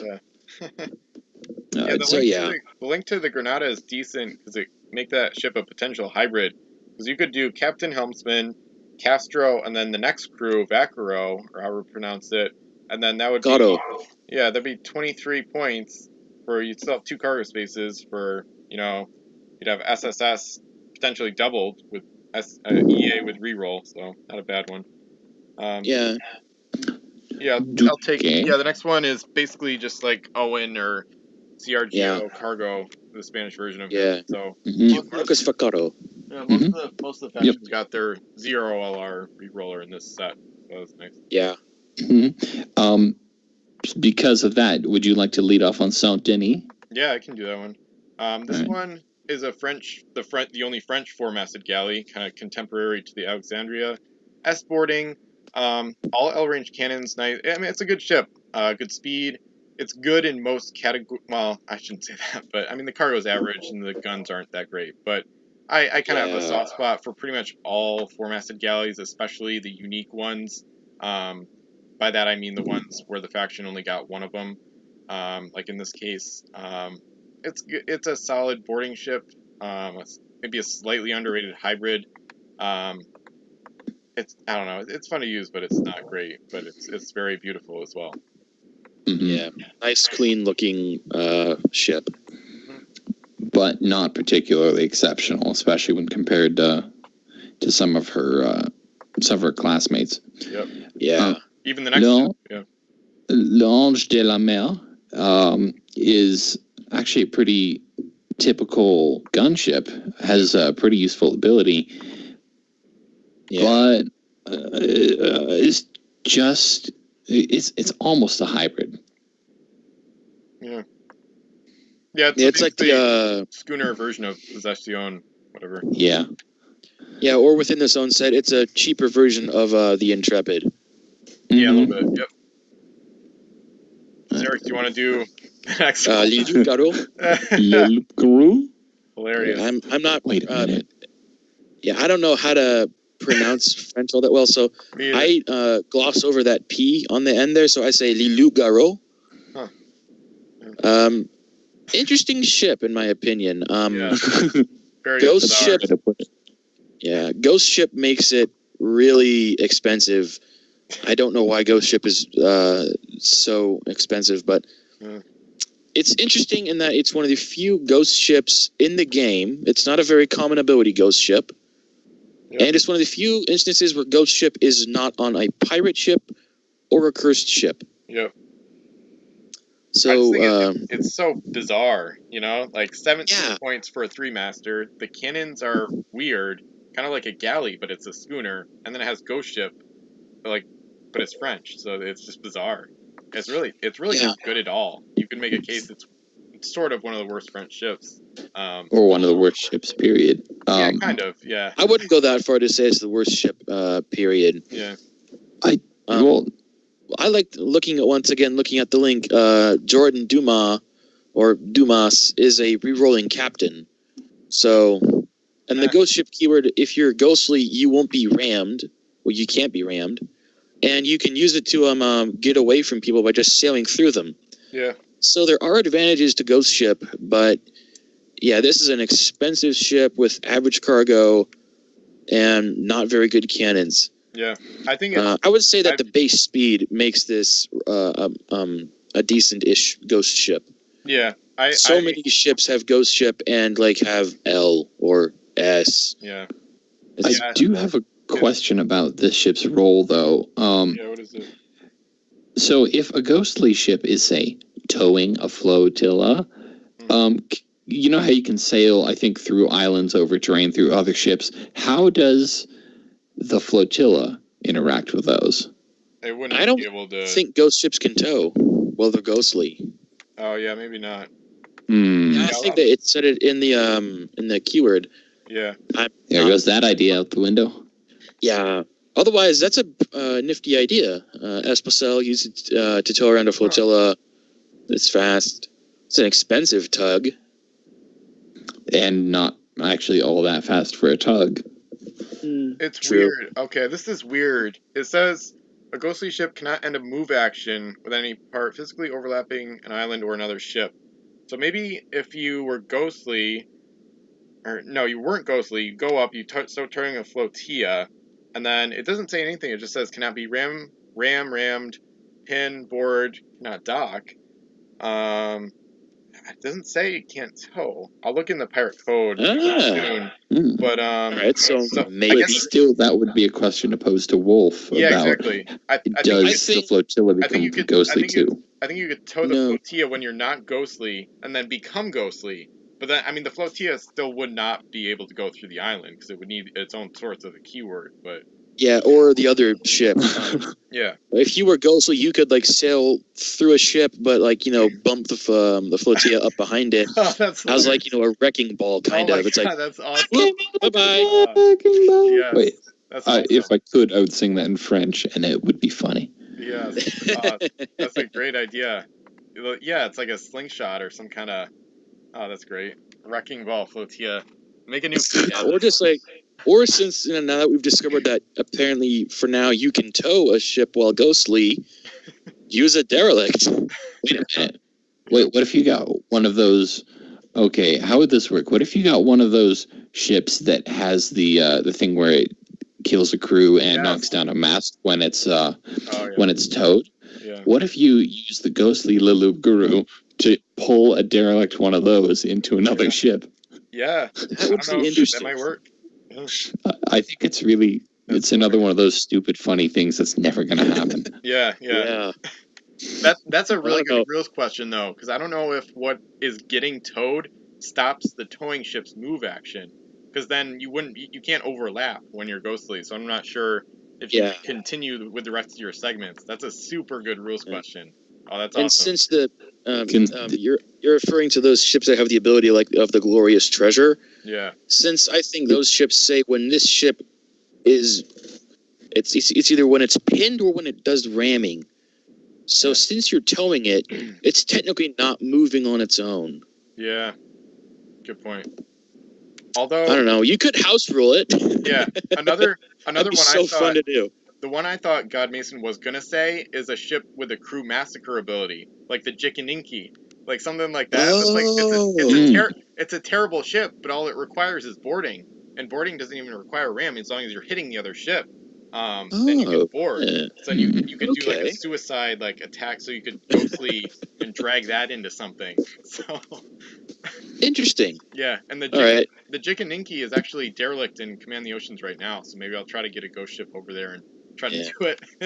The Guishan would not be ideal for that. Oh we my need god, to write all these situations down to ask Wolf. Yeah.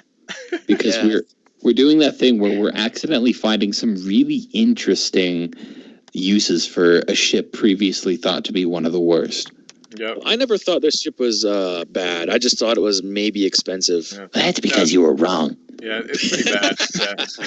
It's pretty bad, but I've used it in campaign games as like kind of a scout, like in what was it? Oh, in Economy Edition, it was like a scout ship that went like really fast. I think I had deploy aboard to go SLS twice with a helmsman. So you could get like something done really quickly, but just like unloading like an island upgrade, unloading it really quick. Or in Command the Oceans, it's been like a whirlpool expedition type ship. So anyway, all right, I'll move on. Getting something done really quickly. Yeah, yeah. Not this review. No. But yeah, I'll move on. La Martinique. Yeah, this one is good. I mean, well, not really. It's okay. The firepower is good, but unless you know you're going to be facing the Americans, it's just a pretty boring, average support two-masted gunship. It's not executioner. That's its problem. Every time you say that, I think about the four-masted cursed one. I know. Not the two-masted pirate one. Not nearly. It's a good ship, but it's not nearly as good. At least that's what I recall from memory. I could be wrong. I have trouble putting too much faith in two-masted ships. If only because of my experience playing with people who are more than happy to ram into you as many times as it takes to derelict you. Yeah. So I will admit that the rank 2 cannons, those are nice, but yeah, support gunship. Mm-hmm. All right. And yeah. L'Afrique. L'Afrique. I don't know. The Africa. She's L'Afrique. Yeah, this is the Mediterranean, North Africa. Or something like that. Yeah. Not all that good. It's basically a more expensive debuff version of L'Intrépide. Yeah. Well, it's not even that good. Yeah. It's pretty unique. I mean, you can go SLS with all masts, but as soon as you get hit, you're going to be slowing down a lot. So. Yep. It's almost like a crappy hybrid, I guess. I don't know. Yeah. At least it's masked in like not some other weird condition. Yeah. I guess I'll move on. Exactly a 4. Yeah. So La République. Yeah. Okay, this is a great game-breaking ability that I'm pretty sure Ben can explain pretty well. Yeah, this one is really interesting. This is the only time this ability appeared in the game. It says this ship cannot sink, but she can be scuttled. So if you put an oarsman aboard, it prevents scuttling, I think, because you're not technically a derelict ship. And prevents, therefore, capturing. Yeah, exactly. So you can have like an invincible ship. I mean, it's not that good, of course. Overall, like base stats wise, it's kind of just a slow dreadnought, like a small, tiny dreadnought type thing. Two-masted dreadnought. Yeah. This thing is going nowhere fast. Yeah. I mean, S-base move. Yeah. Even with that ability, I would not use this. Yeah. Unless I was using this in a majority cursed fleet, and I would copy this ability with Davy Jones. Exactly. Yeah. That's the only time I would, consider using this. So okay, I'm gonna just copy this. It's gonna stay at the home island the whole time, and maybe I'm gonna put the +5 guy on here, or person. Okay, wait, I did have an idea. What if you copied this ability on Behemoth? Oh, nice. Yeah. But is that... no, I'm pretty sure Wolf said that there's an interim period between turns where... at the beginning of your turn, plus it resets briefly. Yeah, so... maybe that's just kind of wishful thinking. Yeah. St. Joan is... Yeah, same story. Yeah. Another. I think another one good. Well, I mean, as a gold runner, I can see it, but I mean, it's got a defensive ability, solid cargo, good speed. I've used it pretty effectively empty in the past. And then, of course, the flotilla option is pretty solid, too. Or put Lenoir on it. Yes, exactly. That's what I was... Yeah, that was my point earlier. Mm-hmm. You could still be rammed, though, so... Yeah. Robert Surcouf is a captain and escorter. And don't the French have like 4 or 5 of this exact crew? I think it's... Yeah, later on. They get like 2 in Fire and Steel alone. Yeah. Maybe 3. He was the first one for them, I think. Yeah. Yeah. So that as the first, he's a little interesting. Yeah. But yeah, there's more like him, I guess. Yeah. And the escort ability depends upon how much you value it. I mean, I like it kind of because I don't like ramming and I don't like getting pinned. Yeah. And up until recently, I wasn't aware that you could board if you were simply touching a ship. So I only thought that the only way to board was to ram and then get pinned and then board, unless you had the ability where you couldn't be pinned, which is why I really liked abilities like his. Yeah. But now that I've discovered that, it's gone down a little bit, but I still like it. Yeah. Yeah, it's okay. It's not one I seek out often, but when I have it, it is kind of fun to use usually. It's pretty painful when you pay 4 or 5 points for escorting and then you lose, the escorting parties. It's just kind of depressing. It kind of turns into ability. That's why I value the +1 to boarding more, because it really does increase your odds for the most part. Mm-hmm. I just see escort as a really niche ability, and as a result, I have never used it. Mm-hmm. Yeah, this guy, along with Dominic Frida, he was one of the last pieces I got for this set. I think I have a complete set now.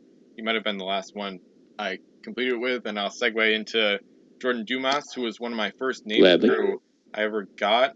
Captain with reroll, one of the best French named crew in the game. He pairs great with their various double action crew, like St. Croix or whatever the name is, Dupuis, and some of their other ones too. So a very good crew. I love the artwork too. It's really, really cool artwork actually.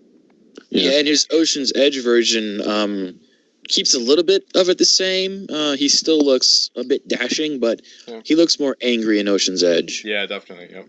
Yeah, and this combination of abilities is good anywhere. Mm-hmm. I mean, it's good anywhere. It's two of the best abilities in the entire game. It's kind of generic, but highly flexible. Yeah. Oh, yeah. Exactly. Benoit de Marseille is a plain 6-point Marine. Anybody have anything to say about that? No. Find a way to get him onto a sub. Yeah. Yeah. That's Although about it. There are cheaper Marines. Yeah. Yeah, so, a couple from Fire and Steel and stuff. So, but those have the limit hostile. This guy doesn't. Yeah. Well, they don't have it's a tad bit more flexible. Yeah. Anyway, Amiral Gaston de Saint Croix, if I'm pronouncing that correctly. I know I'm kind of going out of turn, but I'm trying to roll through a lot of generic considering how long this review's gotten. Fleet Admiral. Yeah. Roll a 6. Put him on the same ship with Jordan Dumas, or find a ship that has it built in. Yeah. 6 points, pretty common. Yep. My brothers take great delight in mispronouncing this on purpose just to annoy me. Yeah, I think I used to do that to myself, sort of. Yeah. Anyway, I'll spare people the nightmare of that. The next guy, Trading Treasure with a Wild Island for 3 points. I don't like paying for this on a crew because it takes up a space on a Gold Runner, which is annoying because you want that for the coin. And 3 points, I just like it built into ships, and a decent amount of ships have this built in, so going out of your way to get him is pretty pointless. Yeah. Although it's a nice ability to put on a crew, though, because I like to find these unique things. I don't think the French had this in Crimson Coast when they were introduced.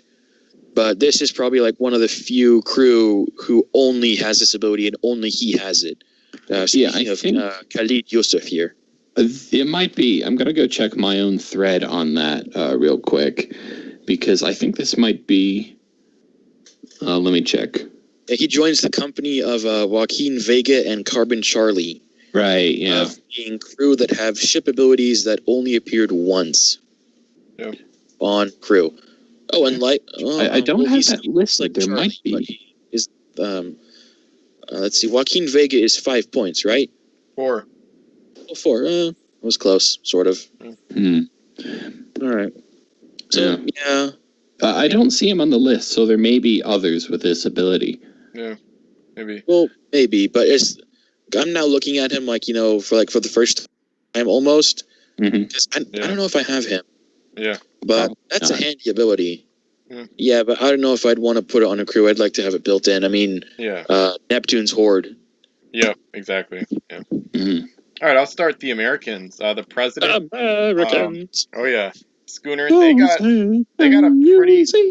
a pretty solid showing in this set. Their named crew. Lots of schooners. Yeah, and their named crew were like almost astoundingly good. But anyway, the president made up for the reasonably poor showing almost in their debut in Revolution. Exactly. Yeah. Yep. Absolutely. The President is the American flagship in Command the Oceans right now. She has Commodore Preble aboard, who we'll talk about later. It's a good ship overall. Reroll, very good speed, solid cannons. Above average everywhere, really. Yeah, just a very good schooner. Well-rounded. Yep. About all there is to say. Yeah, next one's even better, pretty much. Intrepid. This is the super better version firepower. Yeah, what was that French one? Le An de la Mer, was it?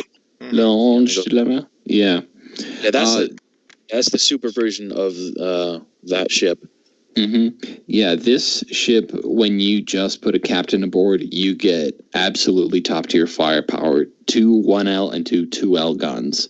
Oh, yeah. That's real nasty. And it has the cargo space that you can either go nuts and make it a really nasty warship, or you could just put the captain aboard and then use a cargo master to make it a hybrid. You might still want the helmsman. Yeah, I would put a helmsman on this regardless of what I would do with it, but me too. With that ability and with cannons that good starting, I would never use this to go and get gold. Yeah. I would use the President to maybe go and get gold and turn the President into a hybrid. But the Intrepid is a brawler, straight up. I mean, with the combos that the Americans have for fighting, this is one of their best gunships ever at 4 masts. Yeah, and it links to a very good named crew, which we'll talk about soon. And with those cannons, all L range, it's a good ship for equipment as well, like exploding shot. Yeah. Or it's a decent place maybe to put a Chancellor onto if you can squeeze him in there. Yeah. All right. Minuteman? Which I like this one a little bit. What? Okay, the reason I like it is because I've used house rules where I get rid of the no duplicate, where I do away with the no duplicates rule, and I've used the Minuteman to tow the Minuteman. That's the only reason I like this ship. For that right there. That's the only reason. Aside from that, does anybody have anything to say about it? Not really. She's quick. No. Yeah, she's good. Solid. Well, she's not great, but yeah, the speed She's not good. The speed is very nice, so it's good enough. And that's all it's got. Yeah, not abysmally bad, not extremely good. Yeah, the rest is average. Yep. It's like pack filler. I'd rather use the ship that follows it, if you'd like to talk about that. Yeah. Ooh, the Concorde. Yeah, the Concorde +1 of boarding rolls. The speed is a little lower, SS, but the cannons are very good, all 2S. Little pricey for a 3-master, but it's good. It's a pretty solid gunship. Nice short-range, brawler. You could say that term again here. Short-range brawler, fast-range cannon. Especially if you decided... Yeah. If you decide to forego a helmsman, you put a captain and 2 different specialists on here, or a specialist and an equipment. Yeah. So, captain, firepot specialist, and exploding shot. Bing, bing. Yep. If there's one problem I have with it, it's that it doesn't have enough cargo space, especially given its competition in this role. When you get a boarding roll bonus, you want to have a big cargo space, and having average on a ship like this doesn't really work that well. Yeah. Yeah. Horizon is... we talked about one just like this earlier, but I don't remember which... Martinique. I remember because they're actually in the same battle right now on Command the Oceans, and they're direct opposites. Like, the Horizon hates the French, and then the Martinique hates the Americans, and they're in the same battle. So I'm wondering, and the artwork is even pretty similar if you look at the ships a little bit. But I'm wondering if they're going to fight each other in Command the Oceans, because they're pretty close to each other right now, so it'll be amusing to see. But yeah, almost the same ship. Dun dun! It'll be a showdown between two ships that aren't amazing, because I'm gonna say my catchphrase, you guys. It's not Executioner. Yeah, but I like the rank 2 cannons. I like accurate ships. Yeah, if they face each other, they'll be firing at rank 1 essentially, with 2s hitting. It'll be down to whoever shoots first. Yeah, possibly. It is a Western showdown. Draw. Yeah. Wait, how do you say draw in French? I have no idea. Nailed. I don't know. All right. Okay, the Delaware. Okay, what was the other ship? I think it was the El Toro. That was 12 points. That had similar stats, but was kind of eh. I'm of the opposite opinion about this. Blockade runner. I'm of the opposite opinion about this one. I like that ability. I wish the cannons were more accurate. 12 points for that ability is accurate, I would think, in my opinion. But yeah, 2 masts. It can be dealt with by ramming if you have enough ships. Not super durable. And there are, I think, a few better blockade runner type ships and better ships with that ability. Yep, I agree completely. Yep. Does this ability apply to musketeers on board? No. No. I think so. Incredibly. Because if it did, this would be 6-master firepower in this sneaky little 2-mast package. But what would work with this ability would be the ability to turn treasure into cannons. Ooh. So that's interesting. Let me write that down. Yeah, the best case I know of for that comes to my mind most easily is to use the English and Carbon Charlie on just going straight for overkill. Just use him on the Endeavor. Yeah. The only problem is that I think there are very limited options. Is it even possible to get Carbon Charlie on this? Let me have a look. Because last I knew, Delaware, the Americans... I don't think so. Last I knew, Charlie is a crew, so he is extremely flexible, but I don't think the Americans have a crew of any nationality. Yeah, no, the Americans, they do not have any crew that allow any kind of international usage. Yeah.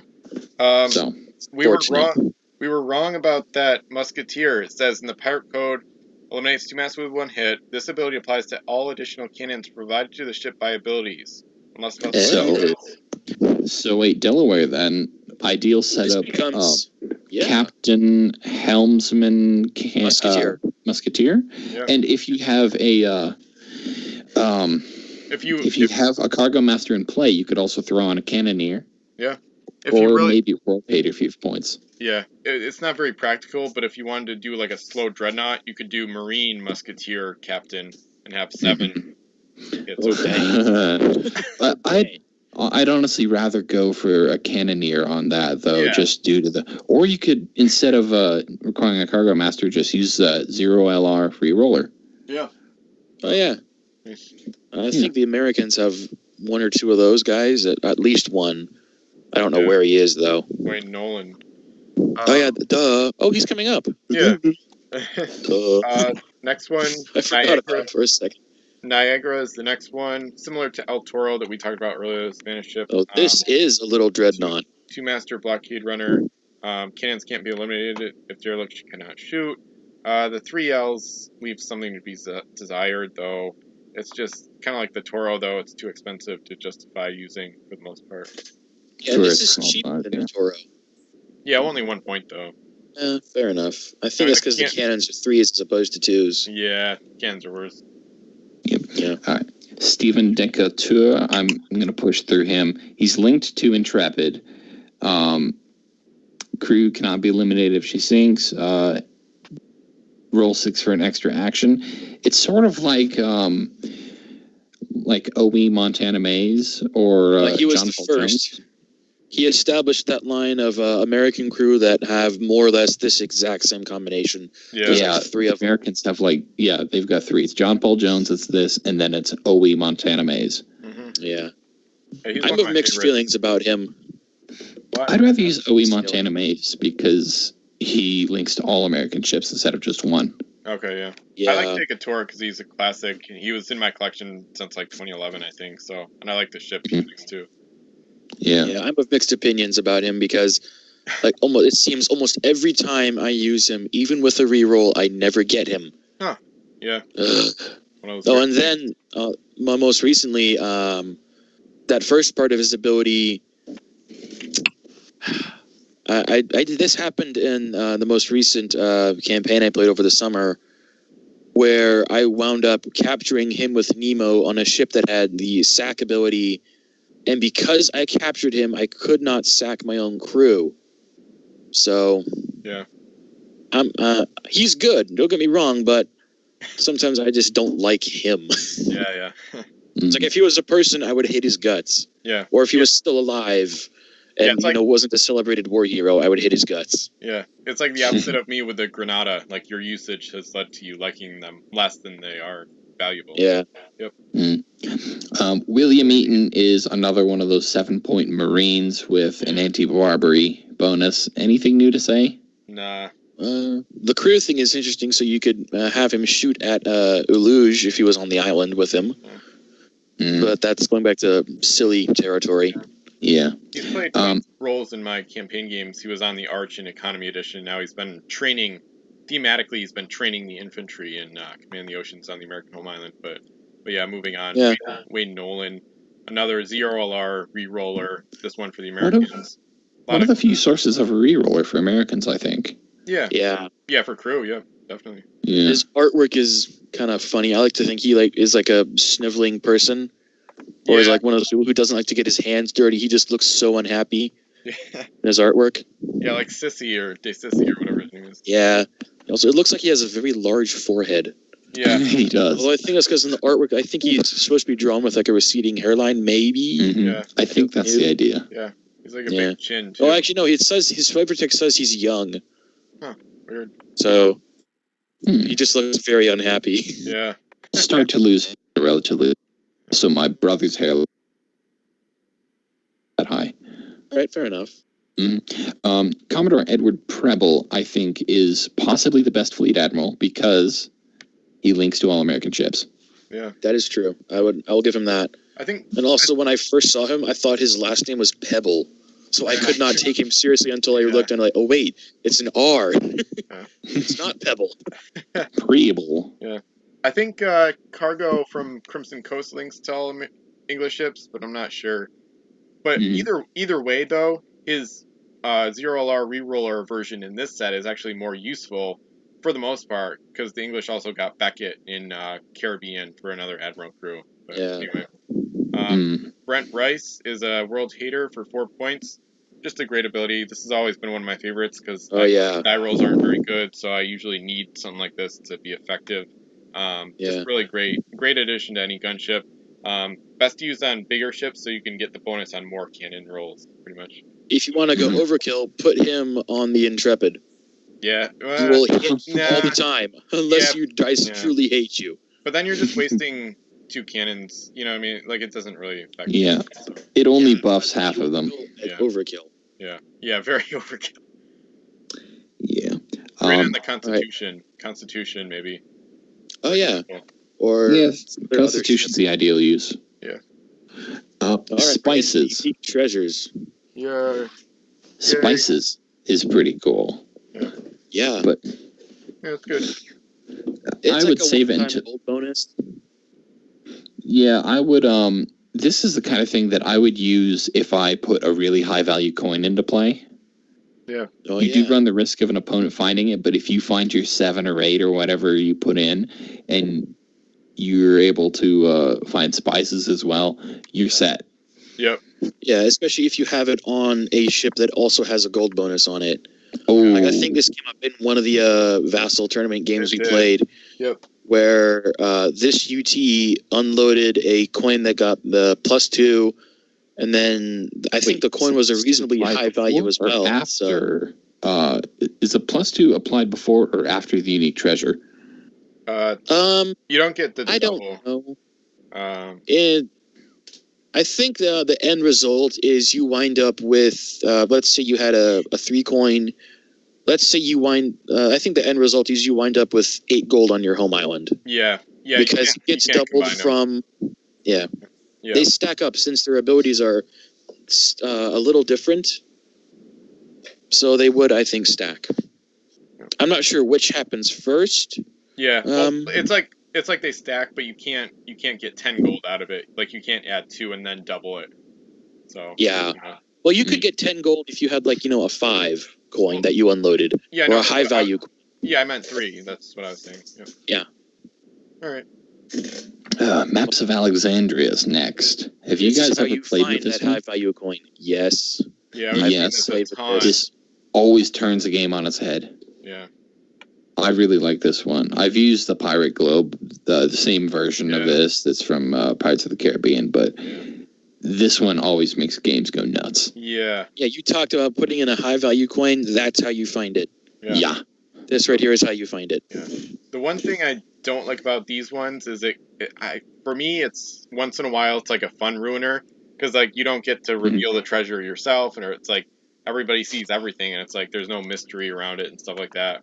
But it can sometimes it makes it more strategic because you can literally pretty much know what coins on your opponent's ships. Like even if they hide them, you pretty much know what they're going to take. So it makes it pretty strategic in a way. So the next one, Relics. This one is really interesting. This is one of Wolf's favorites and kind of mine as well as a result of seeing him talk about it.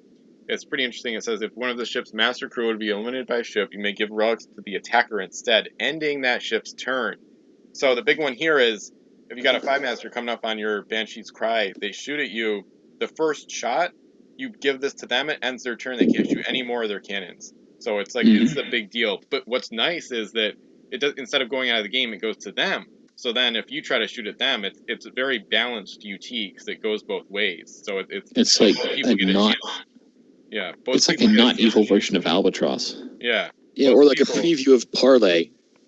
Yeah, a little bit. Yeah. I don't think I've used this that much. Yeah. I think I have this UT, but I don't know if I've ever used it or had it used against me. If only because the ships that find it, they keep it, and then no one ever comes to attack them.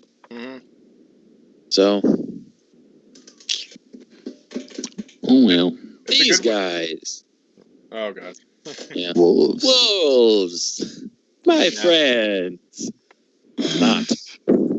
At all. A nightmare. One of the most evil UTs out there, maybe. Yeah. Oh, yeah. Not maybe. It is one of them. Yeah. It's a nightmare. All right. Because unless you know it's going to be played against you, you can't counter it.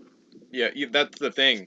It's bizarre because you can single-handedly knock an island out, for the game, which affects the gold total. You can affect, the 30 total gold, because if neither person has Musketeer or Marine and can't get one, then it's basically out of play unless you have a certain small set of abilities that allow you to circumvent that. Yeah, exactly. Yeah, which is only a few. This is up there with, which one? This is up there with, I think it's Blood Money. I hate those UTs or the Cursed Natives or things. This is up there with things that will just make people stay away from an island. Yeah. We had some weird rules question. I can't remember it. It was in Vassal Tournament number 1. It's something to do with the trading treasure ability, and then it was complicated. I can't remember the answer for the question, but you can move the wolves. You can use that you can use that ability on the Neptune's Horde to ship this to another island. Yeah. So that's one way to deal with it. Yeah. That's one way to deal with it. Yeah, it's like a wolf teleport sort of thing. Yep. I think the question was you can't trade a treasure from the island wolves is on because it says no treasure may be loaded from this wild island. I don't know, something like that. But it doesn't say the wolves itself can't be moved. Yeah. All right. Let's talk about wine. Oh, this one's great. Wine is good. It's like rum. I can agree with you, but I haven't read the whole unique treasure, so I don't have an opinion of it yet. Well, I was talking about the actual thing, not the tea. Yeah. I feel like you should read this one because it's really amazing. Honestly, just read it aloud if you want. The ship may dock at an opponent's home island or fort. While there, you may exchange wine for one treasure there of your choosing. This ship cannot shoot or be shot at if it is within S of an opponent's home island or fort. It's a you may, not you have to use. Yeah. So you could almost throw this aboard a home island raider and just kind of wait around. Yeah. Do things at your own leisure. Yeah. Yeah, it helps home island raiders because they could take an extra coin for free, basically. Take 2 coins in a turn and also be more immune while they're going in. So. Yeah, although if I had this on a home island raider, I would not exchange it. I would keep it so that way I would be able to get at the very least out of S without being shot at. Yeah. It doesn't say I can't be rammed. Yeah. So I'd probably try to put this onto a large home island raider. Mm-hmm. I'm thinking Wicked Wench from the Disney set. Yep. Or if I could find a way to get Grim the Savage onto a treasure ship. Yeah. That would be awesome. Yeah. Ooh. Yeah, I've worked on that before. The treasure ships, the 10s, they're so big, you can measure S from the stern of the ship. Yeah. While it's sailing away. I'm still within S. You can't shoot me. Yep. All right, now I'm outside of S. Bye. Nice. Yeah, there's a ton of great combos with this one. Kind of like Relic. I think it's one of the great UTs that's kind of underrated and really should see a lot of usage because it's a ton of fun. And then, the other thing is your opponent can't get it back because you can't load any coins from your own home island, which I'd like to house rule that, but that is the rule, so whatever. Rats is... This is evil. Yeah. This is pretty bad. Yeah. It's a game changer, but it's not a fun one. Yeah, this is a game changer in the opposite way. Like, Ben, when you and I played the Vassal game with Repkazai and his wife, and she found this, and I think Runes of Death at the same island. Yeah. It was, yeah. It was bad. Yeah, she had horrible luck that game. Yeah, and there's no way to get rid of these things. Yep. You can't give it to some other ship. Yeah. Well, the only way to get rid of it is if you're English, use Carbon Charlie. Yep. That's the only way to get rid of it. Yep. That's interesting. Turning rats into a cannon. Are you sure that's not a cursed ability? Yeah. Then we'll shoot the rats at you. That'd be really strange. Yeah. It'd be strange, but it would also be kind of funny thematic because I just thought of the scene from the third Pirates movie where they shot the monkey across the Dutch. Yeah. Here comes a rat. Yeah. That actually gives me an idea for a unique, not for unique treasure, for a custom unit. It's a one-masted ship, and it has like a 5L gun, but if it hits, you get to put a unique treasure from outside of the game onto the ship you've hit. Ooh, interesting. I'm going to have to write that out.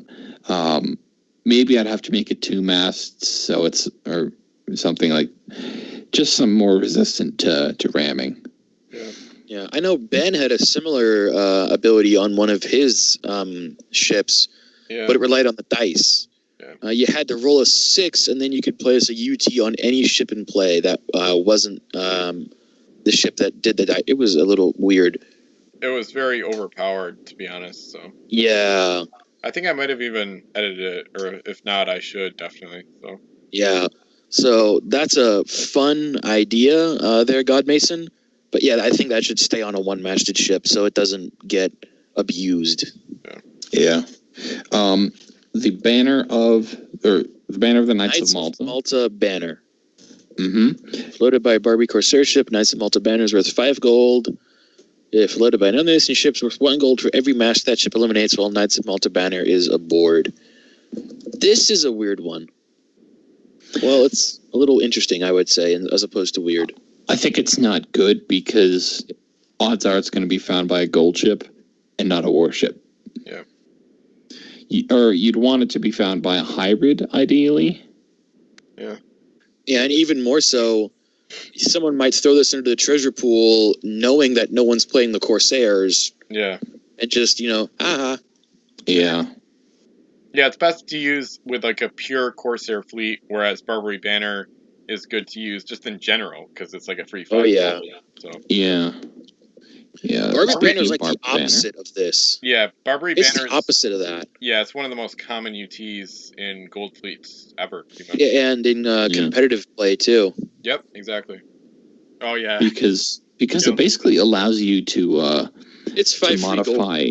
It allows you to modify the amount of gold that you put into the game from 15 to 20. Yeah, but so it's like only worth total. 20 to you. Yep. Yeah, so it's like 35 total, basically. Yeah. So. Is there any variation on this in other sets, or is this the only one? No, it's the only one. These are this is the one. What's good about this is you can use the gold bonus abilities to stack it up, make it even worth more.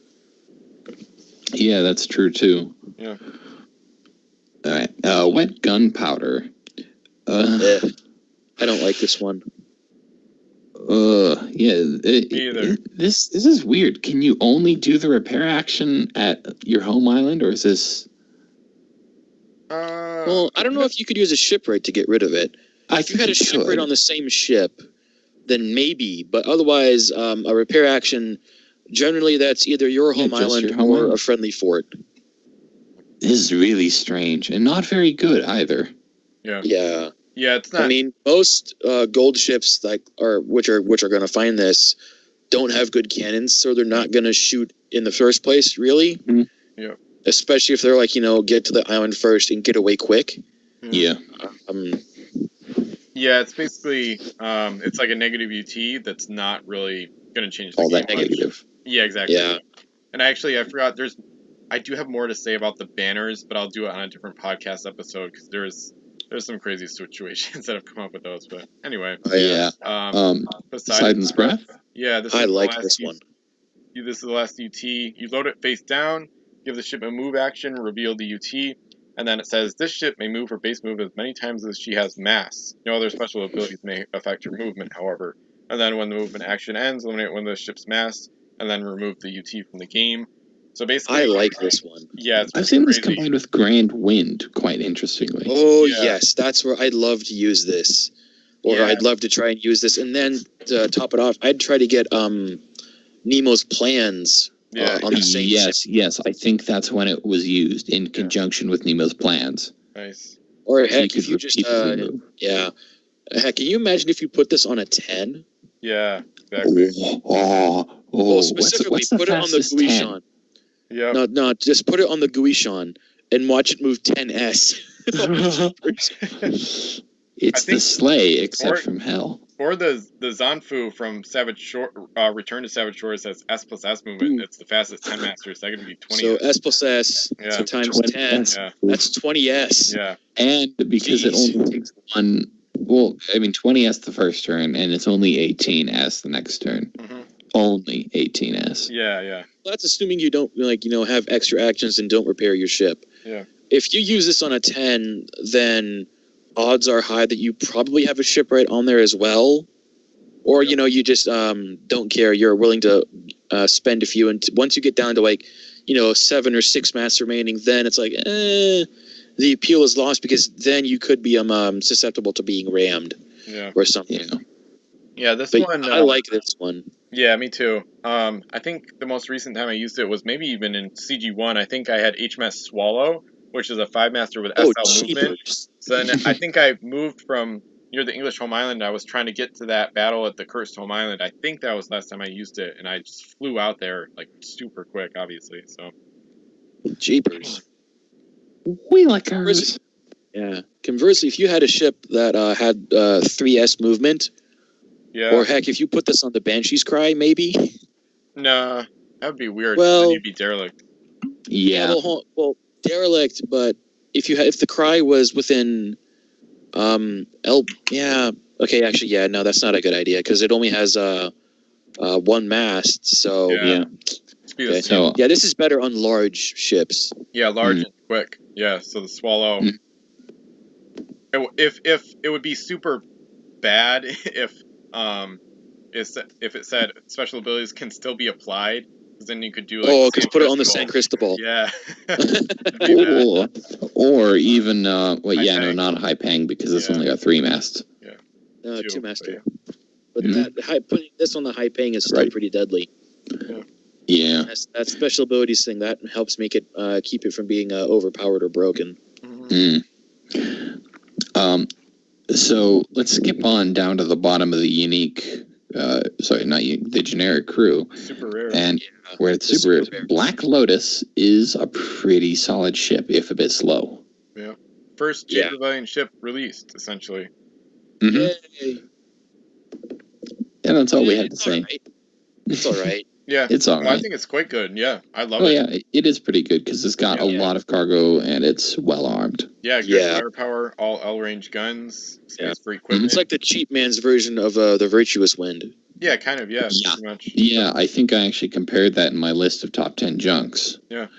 Anyway, kind of similar to the Metal Dragon from Savage Shores, too. Yeah. Okay. I think I pointed that out, how they're basically the same-ish, but they've got a couple small differences. Yeah. Tiger's Breath it's basically a perfect empty gold runner. Maybe Helmsman. Yeah, Helmsman, Yeah, a Helmsman, maybe. To put those on. Make it faster.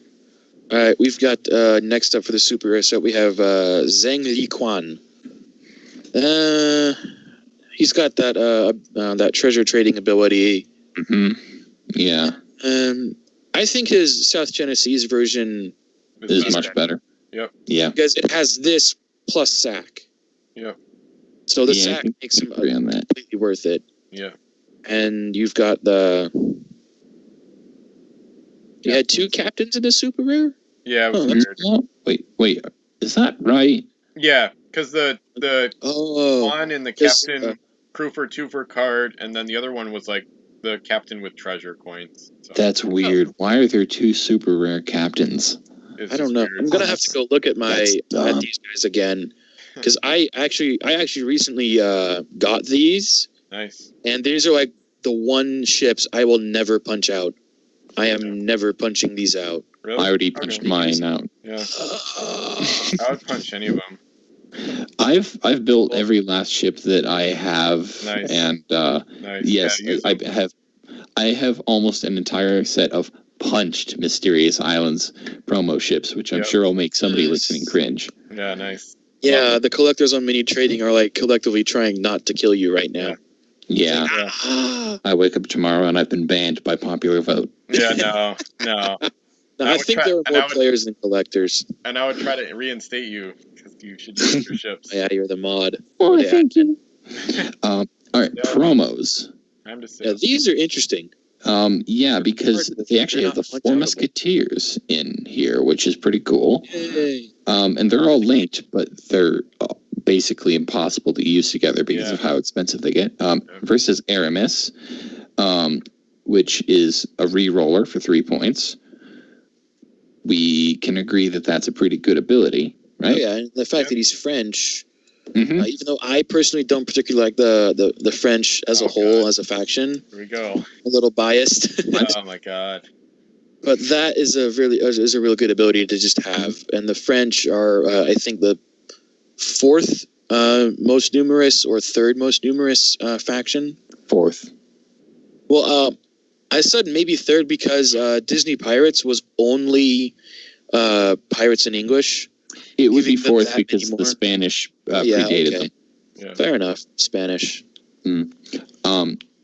After that is Porthos, which is we agree that 4 points is too much for a 1 point for a +1 to boarding rules. But if you think about him as sort of, if you have Aramis and Porthos on the same ship, you've basically got a crew that is 7 points, takes up 1 space, gets a boarding roll bonus, and can re-roll.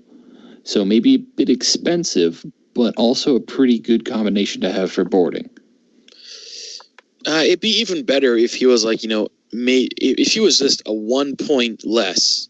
That's still by itself. That's still maybe too much for boarding rolls. but that would be much better than 7 as a 7 points, which is what it is currently. Mm-hmm. I like his flavor text though. Yeah, you might like reading The Three Musketeers then. Mm-hmm. I actually haven't read that. Or eating The Three Musketeers, as I like. Mm-hmm. I like to do that a lot. Well, it was Halloween not long ago, so I'm sure you engaged in plenty of that. Oh yeah, Musketeers, Milky Ways, and Butterfingers. Oh, Milky Ways are the best. Oh yeah.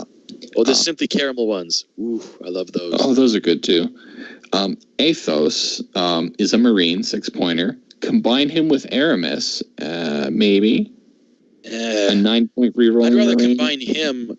Really, I'd rather see Athos with Aramis. Oh yeah, oops, my bad. I thought you were talking about Porthos. Oh no, Porthos was the last one. Would you rather see them combined? Oh, Athos and Porthos? No. Yeah, no. Marine and the overpriced +1 to boards? No. But Marine and reroll? Yes. So my bad. I thought I got mixed up there for a second. Yeah. And the last of the four is D'Artagnan. I do know that is the correct pronunciation. So God. D'Artagnan is a 5-point S-boarder. I don't know for sure if it'd be better to link him with just one or try to do all four.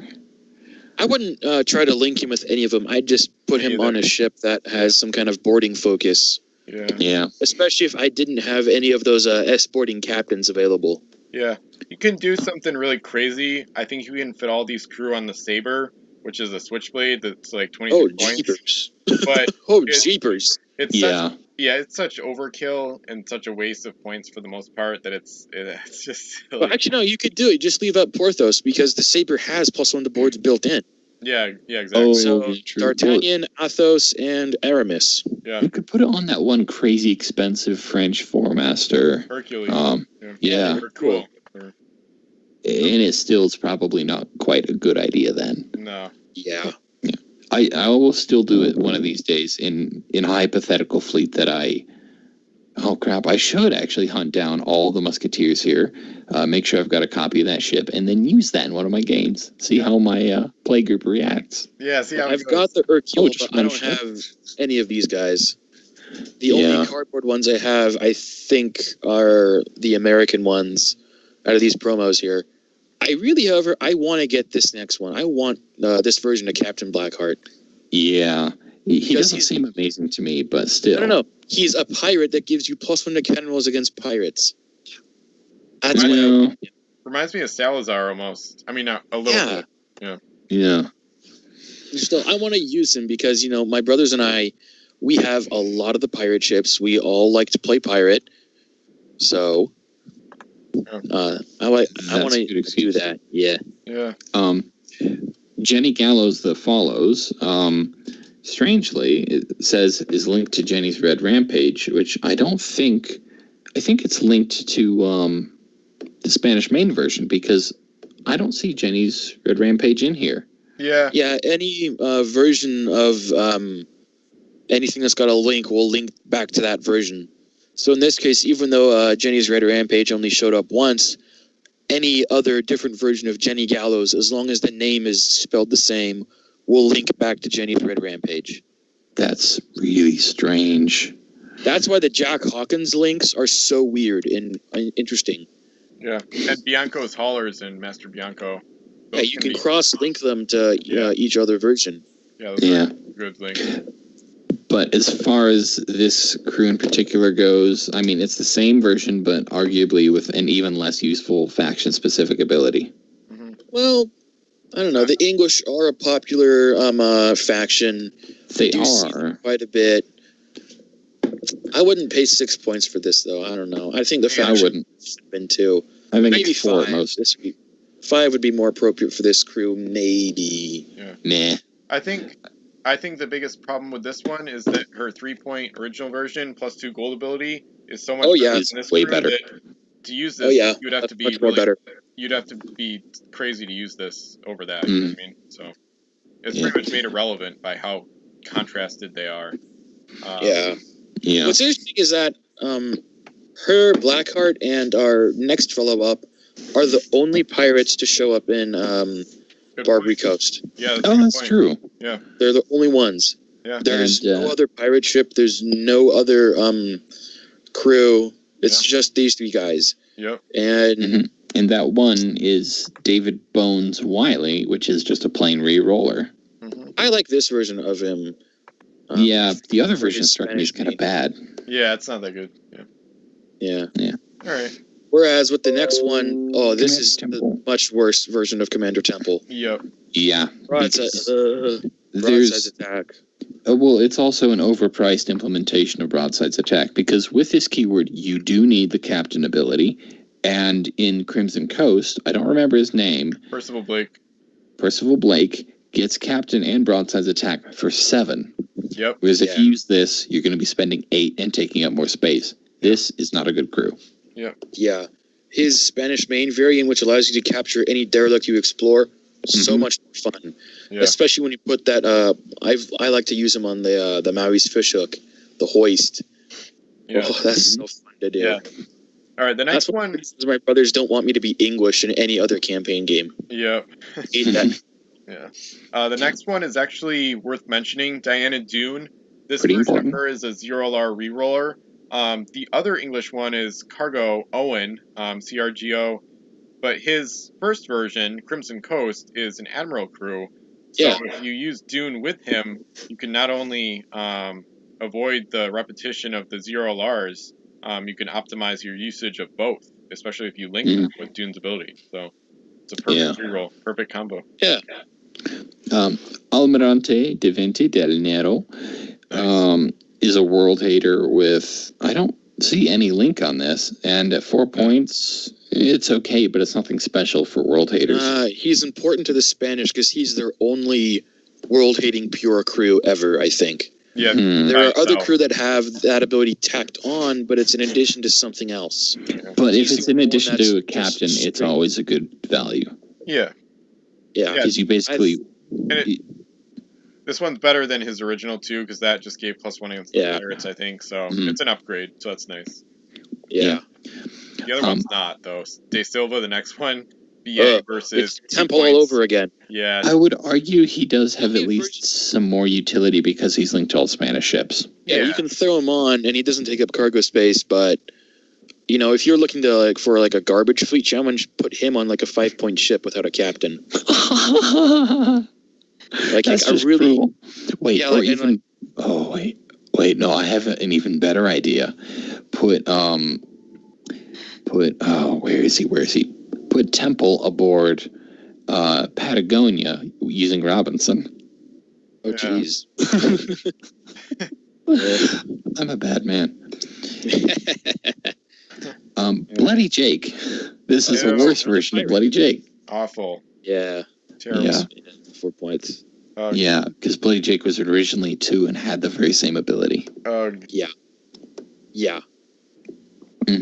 Next one's awesome. Administrator Scott Bratley. Yes. Second English. I like this version of him better. Oh, yeah. Well, I like both. This is the better one. Yeah, kind of. It's worse in standard games, but campaign games you have to use this one basically. So. Now, even in standard games, this version of him, I think, bears consideration. I think. Yeah, especially if you don't have Lawrence. Yeah, if you don't have him, yeah. I like that. You continue first. Yeah, I like that his flavor text implies that he's a more sneaky person. Yeah. As opposed to the other cancelers, the only other one that's sneaky. No. Well, the one that where text implies they're sneaky is Lenoir and I think Diaz. Yeah. So he joins that duo as a sneaky canceller, because all the other cancelers are, I think, personalities or have those personality type things. Yeah. I'm not sure. You could actually use the Crimson Coast version of Bratley. Those 5 points could be used on Lawrence to bring in Lawrence. Oh yeah. So another weird combo with the promos here. Anyway. Yeah. I'll be the one to try to pronounce the next name. Okay. It's just long. El Duque Rafael de Moreno y Rivera. And all all he does is give +2 to cannon rolls against Barbary ships for 2 points. He's useless. +1, not +2. Yeah, +1. He's 2 points. He's useless. Yeah. He should be 1 point, but the other he should be 1 point. Yeah, his regular release, where he's, I think, an extra action crew. Yeah, even much though better. It's 6. Yeah. Mm-hmm. Yeah, 6, much but better. It's still worth it. So yeah, exactly. Mm-hmm. Lady Baptiste is. I like this. Is this? I have this one. This is a very good crew. Yeah. Her Revolution version. Is it similar to this? I don't remember. The Revolution version is just a plain re-roller. Yep. Oh, so this is the superior version then. Yeah. You could basically say, yeah. Yep. Yeah. Upgraded version. Yeah. Oh boy. Carl Smith. Oh boy. I have this guy. I've never used him. Yep. You never will either. Yeah. Yeah. Well, unless I'm like absolutely desperate or I have a specific objective or a scenario demands it. Yeah. But yeah, I'm never using this. Yeah. Won't happen. In a second. Diamond Nelson Turner is another 5-point canceller. Oh yeah.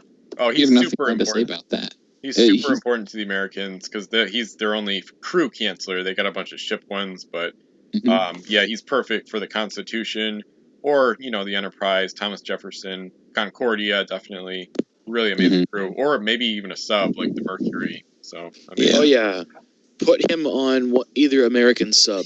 Yeah, you will absolutely make the person you're playing hate you. Anytime I use submarines, I just make people hate me. Doing that would ensure that I don't have a play group. Yeah. Yeah. I think there are the 2 cursed subs. I've used the RSS version of Papa Doc on either one of them. Oh. And it just drives my brothers crazy when I do it. Yeah. More so when I put Christian Fior on a sub, or I just use the Mobilis in general. Yes, the Mobilis is the best. I love that ship. Anyway, all right, so we're going to end on one of the weirdest crew in the game, Ralph David. One of the worst, too. American. He's odd. Yes. It's an 8-point crew, and he has the ghost ship keyword. Yeah. So if ghost ship is 8 points, then going back up to the Loup Garou, if the Loup Garou didn't have ghost ship, she would be like an 11-point ship. Would she be any better? That should be 9. She's 17. Yeah, she'd be 9. And no, she, if anything, be worse, I think, because good point. Because she wouldn't have at least an interesting ability to buoy her. Yeah. All right, fair enough. Should be boring. Yeah, more boring. Yeah, Ralph David, I might have used him in the garbage. No, I don't think I did. I don't know. Maybe somebody else did. But yeah, he's just... it's ridiculous. Oh, and then this goes back to what we talked about. He's got 2 other versions too. Yeah, just like Genny Gallows. His Revolution version. Use that always. Yep. Yeah, it gives +2 gold ability. The +2 gold. Okay, I would say the only his other version from Rise of the Fiends, which is a 1-point Eternal crew. Yeah. Okay, yeah, that would be a choice between those two. This version, probably not. He basically has 2 amazing versions and 1 horrible one. So yeah. And the artwork for this version of him, that's the artwork for what's his face, Porter. Oh, no, his Revolution version doesn't look like that. Oh yes, I remember now. You're right. Yep. His Revolution version, he looks, dare I say, he looks kind of sick. Yeah. Like, I've got something. Yeah. WizKids just got lazy, I think. Yeah. I guess so. Yeah, or it's a misprint, one of the two. Yeah. I think it's a case of, guys, we needed to make some promo ships too. I mean, Barbary Coast kind of feels like a slightly lazy set in a lot of ways because there are a lot of super similar ships. Yeah, that's a decent point. I think the LEs especially, or at least some of them. Mm-hmm. It's not a super exciting set as a whole, and it was missing, as you pointed out, some mainstays like Five Masters, Pirates, and square-rigged ships. Yep, that's a good point. Yep. Well, I like the schooners. Me too. Yeah. Mm-hmm. It's a very pretty set. It kind of feels lackluster compared to the sets like surrounding it. Like Revolution and South China Seas are just blow you away. Yeah. So those are 2 of the best. Well, South China Seas is one of the best sets. Yeah. Revolution, there's some debate about how good that is. I mean, a couple of people think the Spanish got shafted, at least in terms of crew. Whereas, however, Revolution didn't have good crew in the first place. Yeah. So everybody got shafted in that set. Pretty much. All right, fair enough. Per crew, Although I will say the Spanish didn't get a ship larger than 4 masts, but it just so happened that the 4 ships they got are amazing. Are 4 of their best ships ever. Yeah. Yeah. Although, how do you feel about it, Ben, since it introduced your least favorite thing of the game, events? Oh, yeah. Yeah, I talked about it. Was that, yeah. Yeah. I wasn't here for that. Yeah.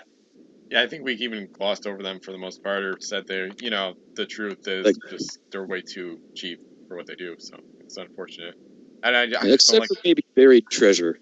Yeah. Or False Treasure, whichever one it was, the 10.1. Ironically, that was my first event and the only one I had for a while, so I wasn't really exposed to how crazy events are until later, which was probably good, so. Anyway. Yeah, the first ones I got were Becalmed and Foul Winds. Yeah, those are... But I want... talk about them. Yeah, they're just so unnatural. I don't like how you'd suddenly become, Mother Nature and control the weather. It's just ridiculous, so... Oh, well. Yeah. Anyway. If any event I want to have, it would be the False Treasure one. I would love to do that to somebody. Yes.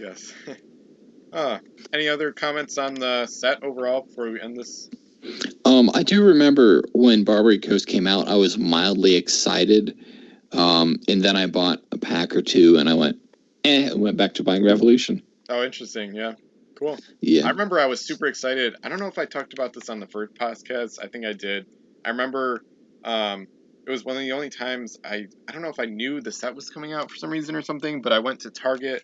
I was 10 probably, and I was super excited that right after we went to Target, we went to Little Caesars for pizza, and I immediately opened the pack in there because I couldn't wait. And then I got the Algiers and the Griffin. So I was introduced to not only two of the best Corsair ships, but the Corsairs in general and galleys in general. So it was an amazing night for me, basically. And then you put the ships on the pizza and pretended to sail around and messed up the cheese. Not quite. I think I opened the pack. Pretty sure I opened the pack before I ate, though, because I couldn't wait. I was so excited. So. Yeah.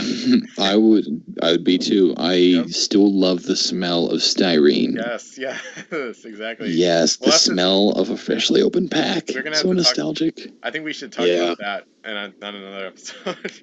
I'm not sure I've got enough miscellaneous nostalgia to make another full episode, but this episode I quite enjoyed. Yeah, me too. Recording, even if it went 3.5 hours. Yeah, apparently somebody said that sniffing the cards could be poison, toxic, or dangerous if you do it enough. Oh, I've definitely done that enough. Yeah, me too. I don't.